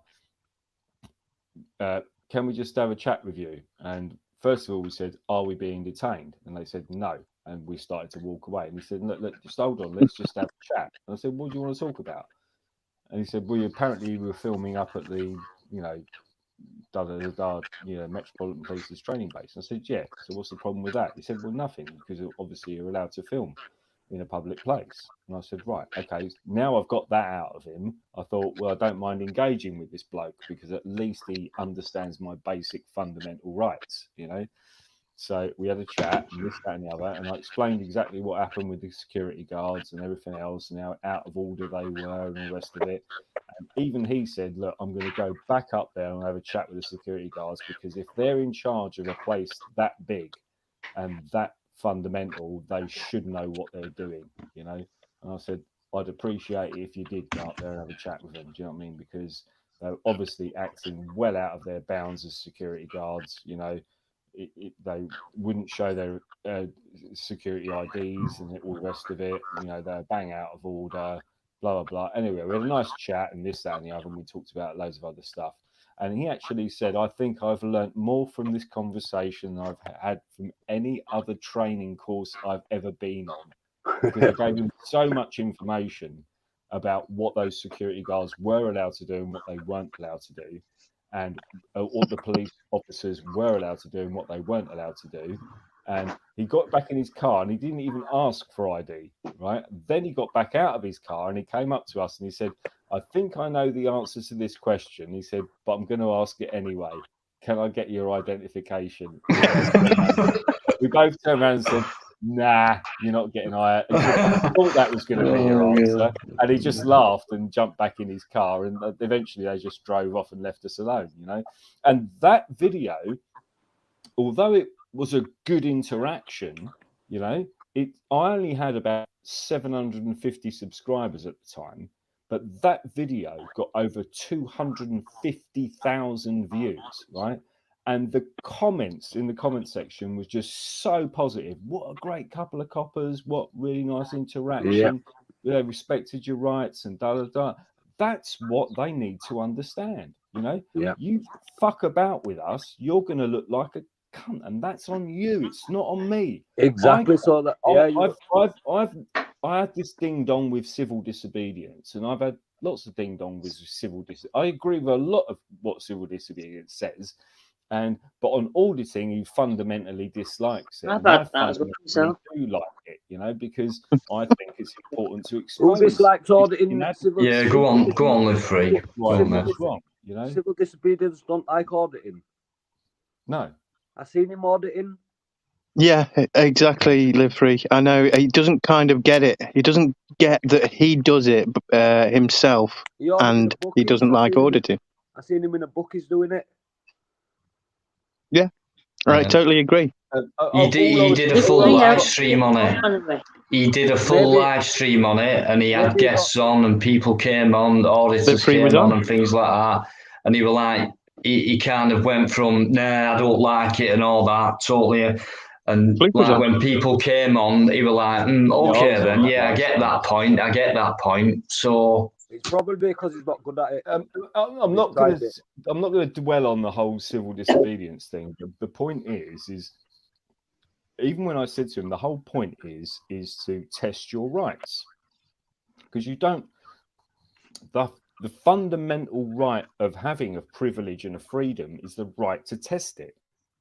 You know, and if you don't have the right to test it, you don't have the right in the first place. You know.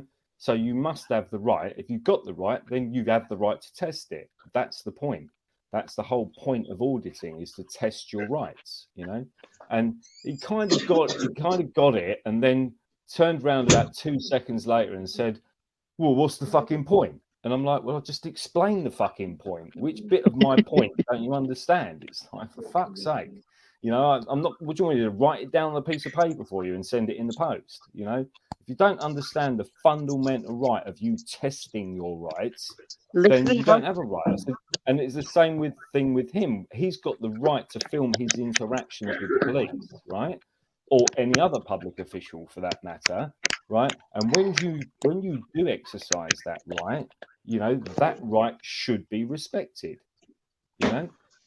And he was like, yeah, I agree with that. I said, right, okay, there's no difference between an auditor and you. Yeah, but you're just doing it for a reaction. I'm like, oh my God. But the point is, I kept saying to him, but at the end of the day, it's like, I can't force someone to react in a certain way to my camera, because it's up to them how they react. If they react in a piss poor, unprofessional manner, that's on them. It's not on me. I don't say, excuse me, officer, can you please act in a piss poor, unprofessional manner so I can catch you on tape and make you look like a wanker on YouTube? Hang on, Fluke. Let other people speak now, mate. You know, nice one, but yeah. I'm just thinking, right, if anybody's got like a YouTube channel and they're putting out content on that channel, aren't they looking for a reaction as well? Or what the fuck are they doing it for? Exactly. Is it his own personal fucking journal? Of course you're putting it on for a reaction. We do, like we just said, an audit. Like, people like Fluke, yeah, is more, let's say, articulate, right? And probably more educated. So when he's on an audit, yeah, he's doing that in Fluke. But all auditors can't be the same. We're all individuals with like separate personalities. So we're all going to audit based on our own experiences, aren't we? But like he said, the idea is to test them, right? And testing them, right? Getting under the nose. Sorry, mate. Go on, Ryan. He said, "Live free, army." Live, Live free army, yes, sir. But that's what I mean. Everybody's different, and we do it in our own I was going to say, style. how did you get caught? Was it that Live free? How did you get caught then when you ran off that time? Because I got fucking soggy. The gingerbread man got a bit soggy. I'd like to know, how did you get caught? Yeah. Did I coloured it, or did I have like tons of that? Somebody dipped me in tea, and I just melted. Do you know what happened, right? And I got a good pace on him, right? And some guy pulled up inside of a van, opened his door, Yeah. and as I've like fucking slowed down to counter that, they Yeah. just fucking piled on me, and that were it basically. But it were like a member at Public that did that. I thought, But I there was yeah, some fences. because you know wondering what I why mean? was that van in the way, yeah. Now I've lost my title now, so I'm not. Because the I've seen the gingerbread video, I man was wondering why the white man was in there. anymore. Yeah. Yeah. Well, I've been caught. I was wondering why the guy was out his van. That's what I was wondering. No, well, it were very brutal, and he had his wicked way with me. See, The dirty bastard. yeah.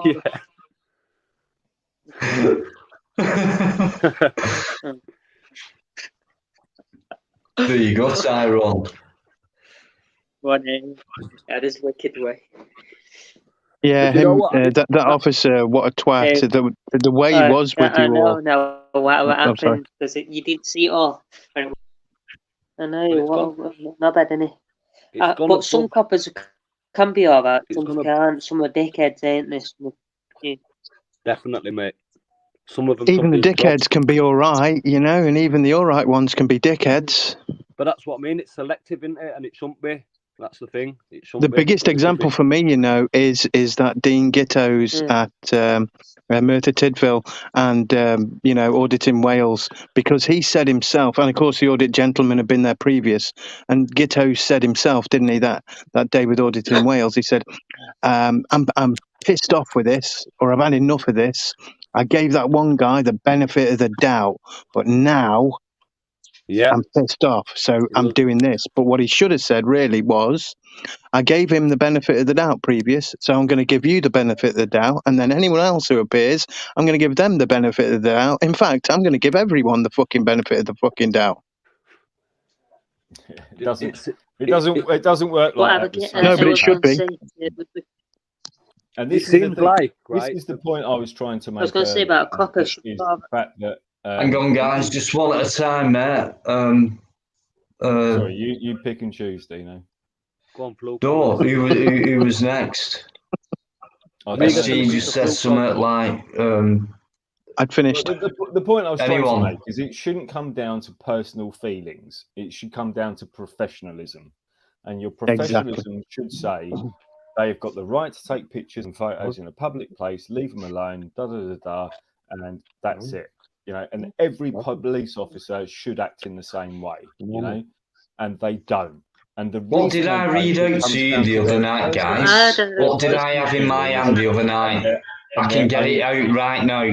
Right, I'm gonna get it. Right. Right, it's the MPCC. It's the memo went out. Right. Oh, don't start with that memo, mate. They issued that memo 10 years ago, and they How come they're not still taking it on then? They haven't got a clue what it's about. 11 How years come? on, they're still not abiding by it. Yeah, well, my plan is, right, I take one out with me, a copy. Next time I go, I'm going down to London next week, and I'm going to take copies of this out, mate. And when they pull me up, right, I'm going to give them one. And so there you go, read that. Have you read it before? Yeah, I did the same thing at the barracks audit, and I ended up in handcuffs for 2.5 hours for showing them a bit of paper that told them what they should and shouldn't be doing. And they still wouldn't accept it, and it was nothing to do with the photography. But I had a I got a load of grief on Reddit. Ryan, let people talk. I got a load of grief on. I went through like different Google searches about auditing and photography, and I used my name and various other people's names, and my name came up on a Reddit account. And they were saying about the fact that I could have been arrested under the not the Terrorism Act, the oh, sorry, hang on. I had a mind Right, fart. while you're struggling, mate, can I Right, just say a so- quick one to none your That's the business? point. So thanks for that, mate. 50 Aussie dollars. Thanks for your donation. Honestly, appreciate it. He's done it before. That's none your business. I think Liam might put his channel link up None of your quite business soon. is a very So generous, nice one for that, very mate. generous Appreciate it. I know you've done it before. Fluke can't shut up tonight. You can't shut up tonight for some reason. That's not unusual for me. So. Is it the I know it's antisocial not, but act? tonight you're on turbo, mate. For some reason. The point I was trying to make was Just just let Can me I butt in and say thanks to Nunya. Right, cheers, mate. Thank you. how they can't just be Is professional. he taking me on or what? Right. Fluke, carry on, mate. There you Can go. I speak I've to the finished. non-auditor? Yeah, please. Thank you. Right. One thing's for sure. There is no such thing as a good pig. Let's get that straight. If there was such a thing as a good pig, now let's speak honestly here. If there was such a thing as a good pig, then why doesn't one of them stand up for your rights? Not one of them stands up for your rights. They're there to serve the public. So if they're seeing a crime committed on a member of the public, should not that one, the one who is committing a crime on you, shouldn't the other one step in and go, excuse me, you can't do that to that person because you're actually committing a crime. So they're saying there is no such thing as an honest pig because they do not exist. You're not going to get. I agree. You're not going to get justice. You just ain't going to get that. So no matter how many times you go and confront these people, you are not going to find one which is going to turn around and say, there's never been justice. Yeah, really. Exactly. They're in fear of their own institution, aren't they? So that's what I mean. That I hear some auditors turn around and say, "Oh, there are good ones out there." Show me one. Show me one that comes along and turns around and says to their fellow officer, "You cannot do that, and I am arresting you for committing a crime on a member of the public." Please, live free to say who that is. Well, I don't think it works like that. They can't do that, can they? I mean, they can't just, like, example, if they see one officer, like one example here, an example of a good officer, right? At Wakefield, when I was getting arrested by that Inspector Fur, he said he was going to break my arms, right? And then he's trying to put my arms up my back. So what I did is I tensed my arms and I told him, I'm not going to fucking let you put my arms up my back, right? I ended up getting arrested for resisting arrest because of that. But a female police officer intervened and she came over to the backup van and she said to him, let me do it. And I said, I don't have any problem with you doing it. I let her do it and I got him banned. But he nicked me for resisting arrest. But I'd say she was a good copper.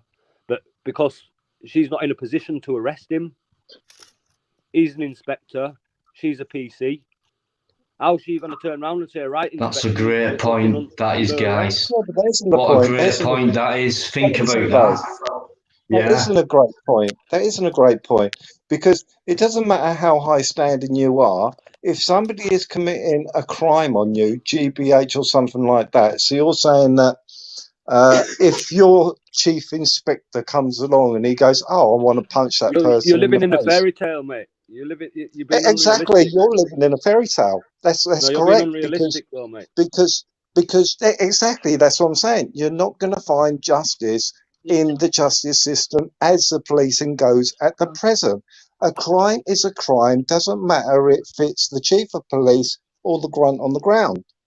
If the grunt on the ground won't go to the chief of police and say, "Excuse me, you've just committed grievous bodily harm. I'm going to arrest you," then he isn't doing his duty, is he?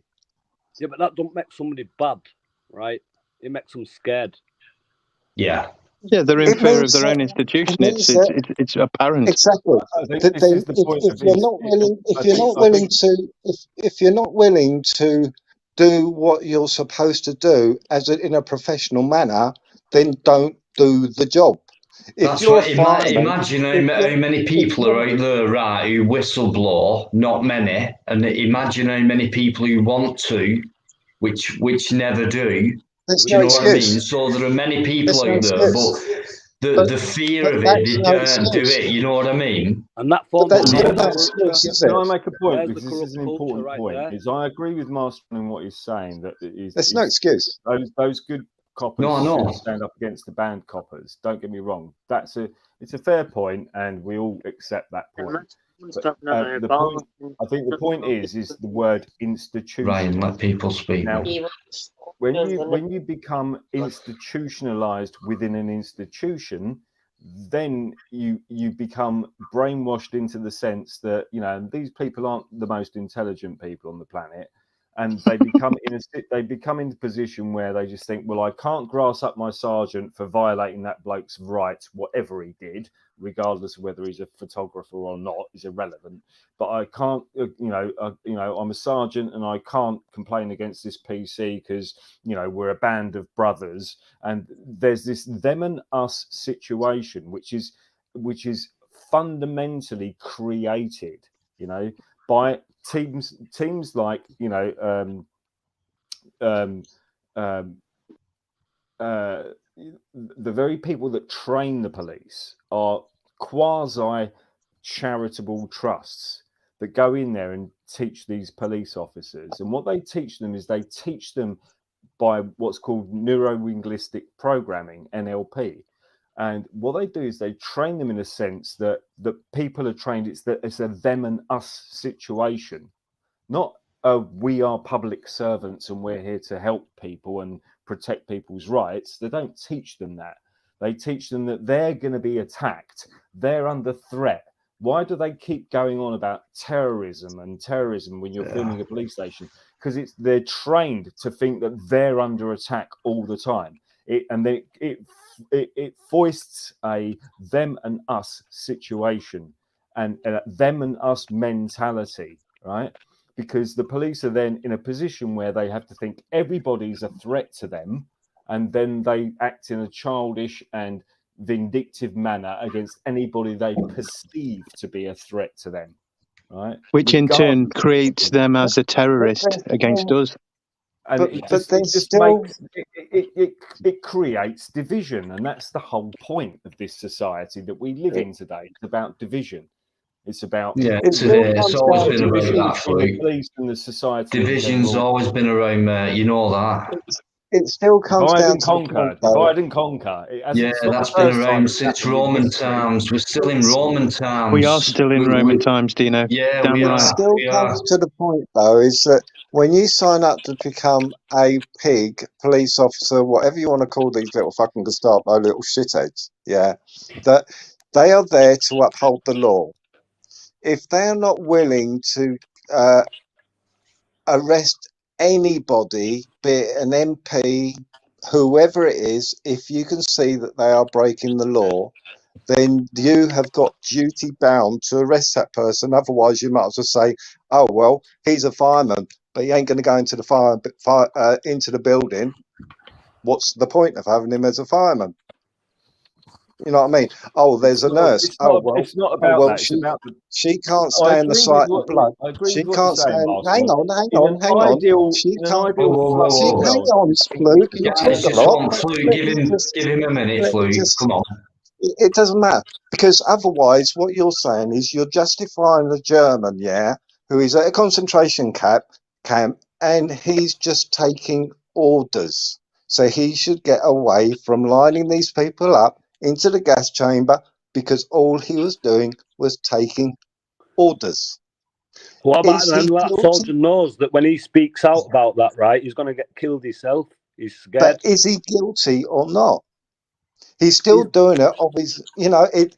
Following orders. This is how fear controls us. Morally, and what I'm saying, Master, on is I don't disagree with you. Right? What I'm saying to you is the ultimate agenda is to create division between government and citizens on whatever level it is, right? Because it creates division.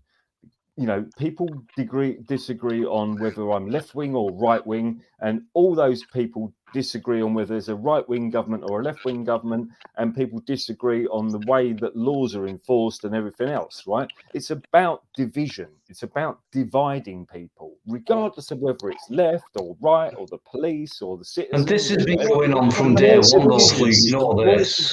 The more division All you're that they doing now can- is giving them an It's been excuse. going on from day one.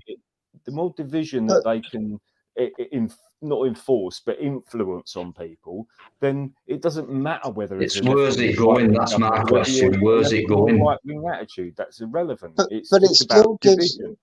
And so, Yeah, but while I agree with what you're saying, Master Ron, the overriding principle and the overriding people that run the narrative and run the agenda is agenda of divide and conquer, right? So it doesn't matter. I agree with what you're saying, but it doesn't matter because the overriding. I think we all agenda agree. is always gonna I think be we the all agenda. agree with what Ron's saying because I think that's why we audit. Do you know what I mean? Because of things But- like that. Because it's like that. So it's right what you're saying, but it's just it's not viable, man. It's not going to happen. Do you know what I mean? It's not. But Maybe it's Well, something well, that needs to be it mentioned won't. by auditors. It to the won't. police. It won't matter, will it? Because you're giving them excuses. That's what But you're we- actually doing. You're giving them an excuse. Oh, well, because of this reason. Oh, well, they didn't do it because of that reason and everything. You're actually playing into their hands because you are actually giving them excuses.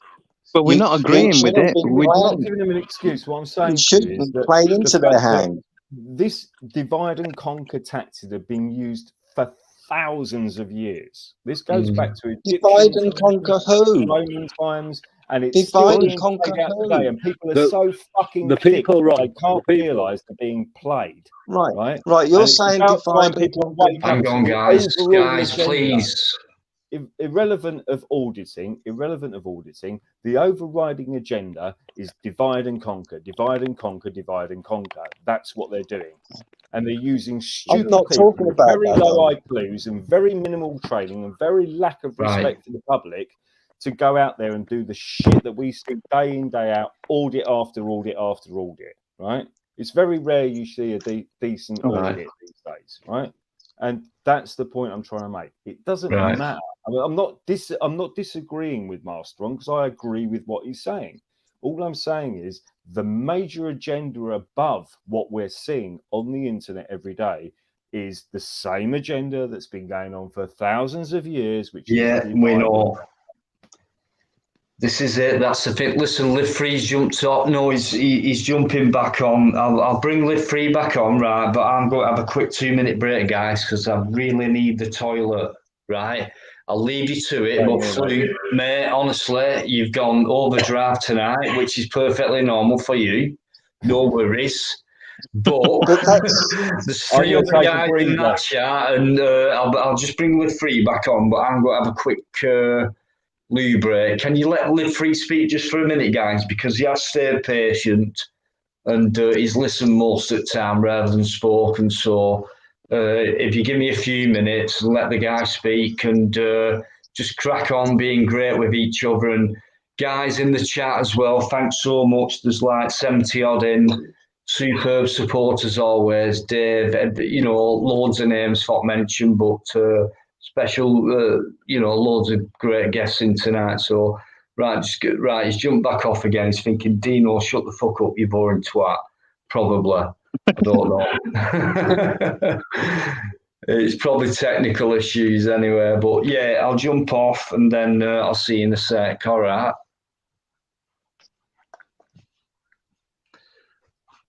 But it's true, right? Is there a citizens of the uniform on there in that? Yeah. Can I just say, well, in this interim moment, Master Ron, we all agree with what you're saying. We absolutely. I don't think there's any argument of any of us. But it is time for those people who are standing by, who are scared of whatever institution they are in, to come forward and risk their jobs and risk their livelihoods. Well, that's why I say there isn't a good one. Because Yeah. Well, even if they aren't acting as one. Yeah, so it's pointless of them having that job if they're too scared to do that job. properly. Because that's basically what's being said is that, oh, well, for me to do that job, I'm too scared to do that job. So why are you doing that job? You know, Yeah. like I said, if you're a fireman and you're scared to run into a building that's on fire, why are you a fireman? If you're too scared to do it. So it should be Or the too same. scared to point out when a fireman isn't doing the job right, I think is more of the Exactly. So, particular but this is it. argument. If you're too scared to fulfill to fulfill what you're getting paid for by the public and everything, if you're too scared to do it, don't do it. Just don't be part of it. You know, get Yeah, but out. we all need to, you know, have a job, I suppose. That's what they I could say probably that think, you know. Yeah, don't but go to the they're army. trained. But this is what they're signing up for. It's only You know, 4 weeks in training now. I think it's coming down to from 6. yeah, I know, but I know right and wrong. You know right and wrong. A bloody 10-year-old, 12-year-old should know between the difference of right and wrong. You know Well, what I mean? we can all get a bit lost with that. Charlie Veach did a nice little video this week, you know, pointing that out. Now and again, we need people to come forward and say, what the hell are you doing? And then Exactly. you might So come back and realise again that what's right and wrong. Right, exactly. So until you see a person come out, no matter if it's your sergeant, if it's this person or that person and everything, don't matter how high up the chain, if you see grievous bodily harm and everything, then you should go up to that fellow colleague and say, excuse me, I'm arresting you for whatever crime it is. Until I see one come out and they go, I'm arresting you because you've just committed a crime and everything on this person, blah, blah, blah, I'm going to read you your rights, then there's no such thing as a good one. No such thing at all. And nobody will convince me that there is. Nobody. I don't care who they are and everything. Until I see it, I will believe it. No, totally with you on it. Totally with you. This is part of the problem. This is mainly the problem because tyrants would not be able to do what they do for any length of time if they were called out and taken to court by the, you know, co-workers. Exactly. But that's what tyrants do. They get into, you know, those positions of power within whatever system they are part of. I think that, you know, that people who join the force now, that's what they like. That's why they join it. Yeah, they want to put feet on necks, whatever it is. Yeah. When you look at it, okay, I respect what an auditor does and everything, but what an auditor does is try to, if there's an interaction, they want to find out, is it a good one that is going to withhold their rights and everything, how far that one's going to go with abusing that person's rights and what have you. Okay. Now, you then on the other side, you got somebody walking down the street saying, we protest against this, and that person gets battered. Not going to the police station, not filming the police station, not filming anybody around the police station. They're just walking down the street and they get battered. So, you know what I mean? Sorry. Sorry? What baffles me, it was a lad, I was just walking down the street and he was headbutting the police station, but she was too interested about me and me recordings walking down the road. Because I was recording the cricket ground because he was getting all the concert things took down. Because we had a concert Friday. They're taking up, putting it all up, all the stuff. I was wondering what festival was going on. And she was too interested about me recording and a guy headbutting the police station door. I was just like, what are you interested about me for? Have you got that footage, Tyrone? Because that'd be an interesting view. When she come over. I've got footage when she's come over to me, started going on to me, said, hey, what are you doing recording me? Because I was just walking down the road, I was recording. On the right hand side, I'd like to see that, said, Stretford Police Station. Have you put it's that on my on YouTube your page, channel? but it went dark. Ryan, have you put I have it? put it on. Yeah, You have, yeah. I've stuck it on.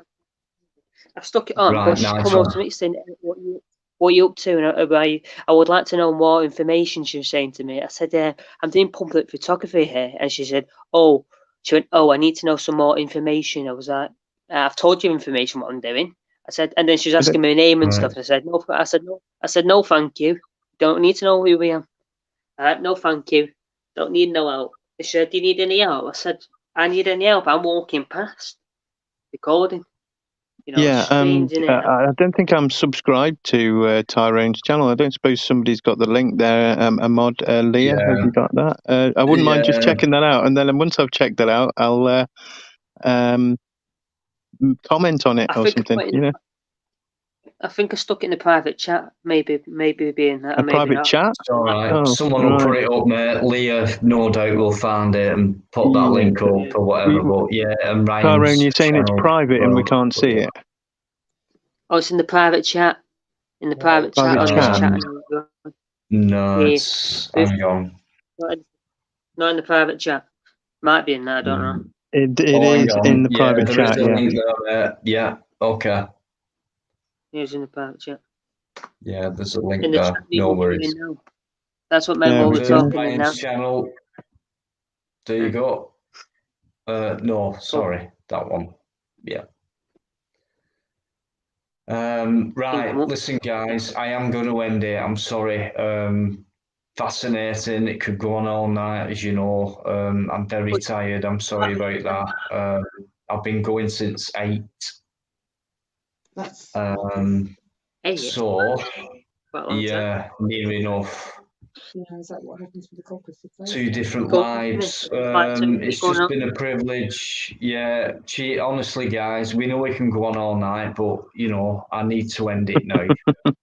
I do. I'm sorry, but it's been a fascinating one, and they get better. But thanks to everyone who's been on. Fluke, you know. Just a magical person who we love to listen to, you know, and I don't mean to sound rude when I interrupt Fluke and things like that, but sometimes, guys, you know, it has to be done. He knows this, but honestly, guys, I could listen to. I could just sit back and listen to you all night, but unfortunately, it's your live, my mate, and you've got to moderate it to a certain degree. So. It's your live, and you've got to moderate it. That's what I mean. I have to butt in. If it was someone else's live and all you guys were on, I'd just be sat back, just listening, going shit. But you know, I do have to butt in. I'm sorry, but Friday, how long have we been on? 8 o'clock, so 4, 6. Okay, 6.5 hours, but it could go on a bit longer on Friday. It's tiring. It is tiring, mate. I know. It's honestly, mate. It's so. I don't just. It's not just Wednesday, and normally after Wednesday, after 3 hours, that's it. It's done. But it's carried on, and then Sunday, like with Plod and that, and then Friday, as you know, and then. So yeah, it is knackery, guys, but I love it. And to have Liv Free on was brilliant. You know, he's been in a few times, said hello. I know he's given me a good shout out a few times, and you know, so cheers, mate. If you're still listening, you know you're welcome anytime. So is everyone else. So right then, and Queen Bee on Friday, we're going to be talking about common law for a little while. I am definitely going to bring up the 4th industrial revolution again. Sorry. Fluke's going to have his say on God knows what, but we're definitely going to sit back. I'll tell you what I'll do is I'll do some digging on Klaus Schwab and I'll bring all that up for you. Anal Schwab was that? Sorry, it could be a long one, guys. Friday. If you're going to do some digging, Fluke, dig it a fucking great big hole and put the fucking fat cunt deep down in it and fill it back up again. That's what needs to be done with that fucking guy. Yeah, he shouldn't be given a platform at all, should he? We can put in the hole as well. I think it's one of those people you don't want to highlight, but you do need to show him for what he is. Yes, So it's exactly. kind of Yeah, show them for what they are. Yeah. It's a Yeah. double-edged sword. Even Absolutely, Wikipedia yeah. doesn't state the truth about him. You know, it even says itself, like, the validity of these comments on this page is debatable. No, but what you need to do is you need to go to somewhere like Unlimited Hangout, which is Whitney Webb's website, and look up Klaus Schwab's or Klaus Schwab Family Values, I think they call it, their article. And their article literally goes in depth about how Klaus Schwab's family are all related to or all in bed with the Nazi party in Germany. Yeah, in the yeah. 1920s. Well, I mean, you know, Yeah, he's straight that's out of awesome. some fucking comedy thing, you know. Absolutely in bed with the whole Right. fucking thing. So there's right. So there's some more stuff to go on before Friday, guys. We'll bring this up. We will definitely bring this up more and more because it's very important, critical point, and all that. We love talking about it. So listen, guys. Cheers. Honestly, massive thanks. Superb live. Brilliant conversation. Intelligent conversation. Great guests. Thank you, everyone. You know, superb. The great privilege of Live Free coming on for a few minutes, having a good chat, and you know. So right, until Friday. See you then. Just one last mention because I'll get in trouble if I don't. Right, because the last two lives I forgot to say thank you, Leah. Leah. How did you guess, Master Ron? Yeah, I know, mate. On Sunday, I had the piss ripped out of me for a good hour. Don't remind us, Dino, because we'll do it again.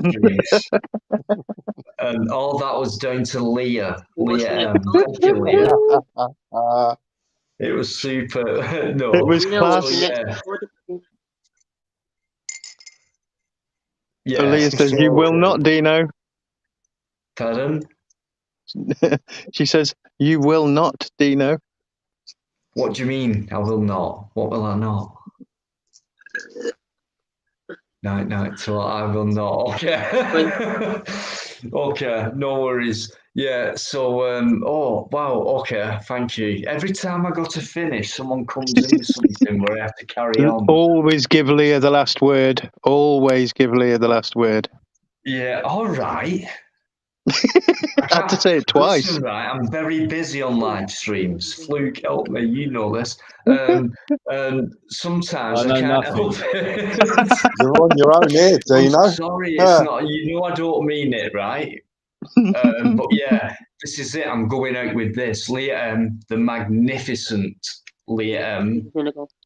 Words don't fit, but thank you so much for all your hard work. You know what I mean by that, and everyone else does as well. Not just for my channel, but for other channels as well. So Leah M, guys, we all know that name. Guys, cheers. See you on Friday. Massive respect, much love.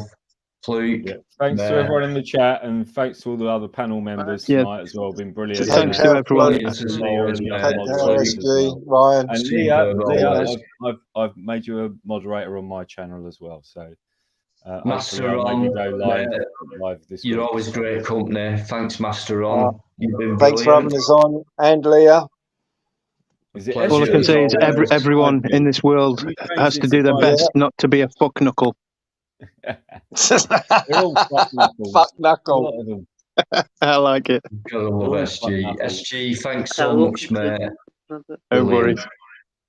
Master on 5G, SG. No, it's 5G. Look, you changed it.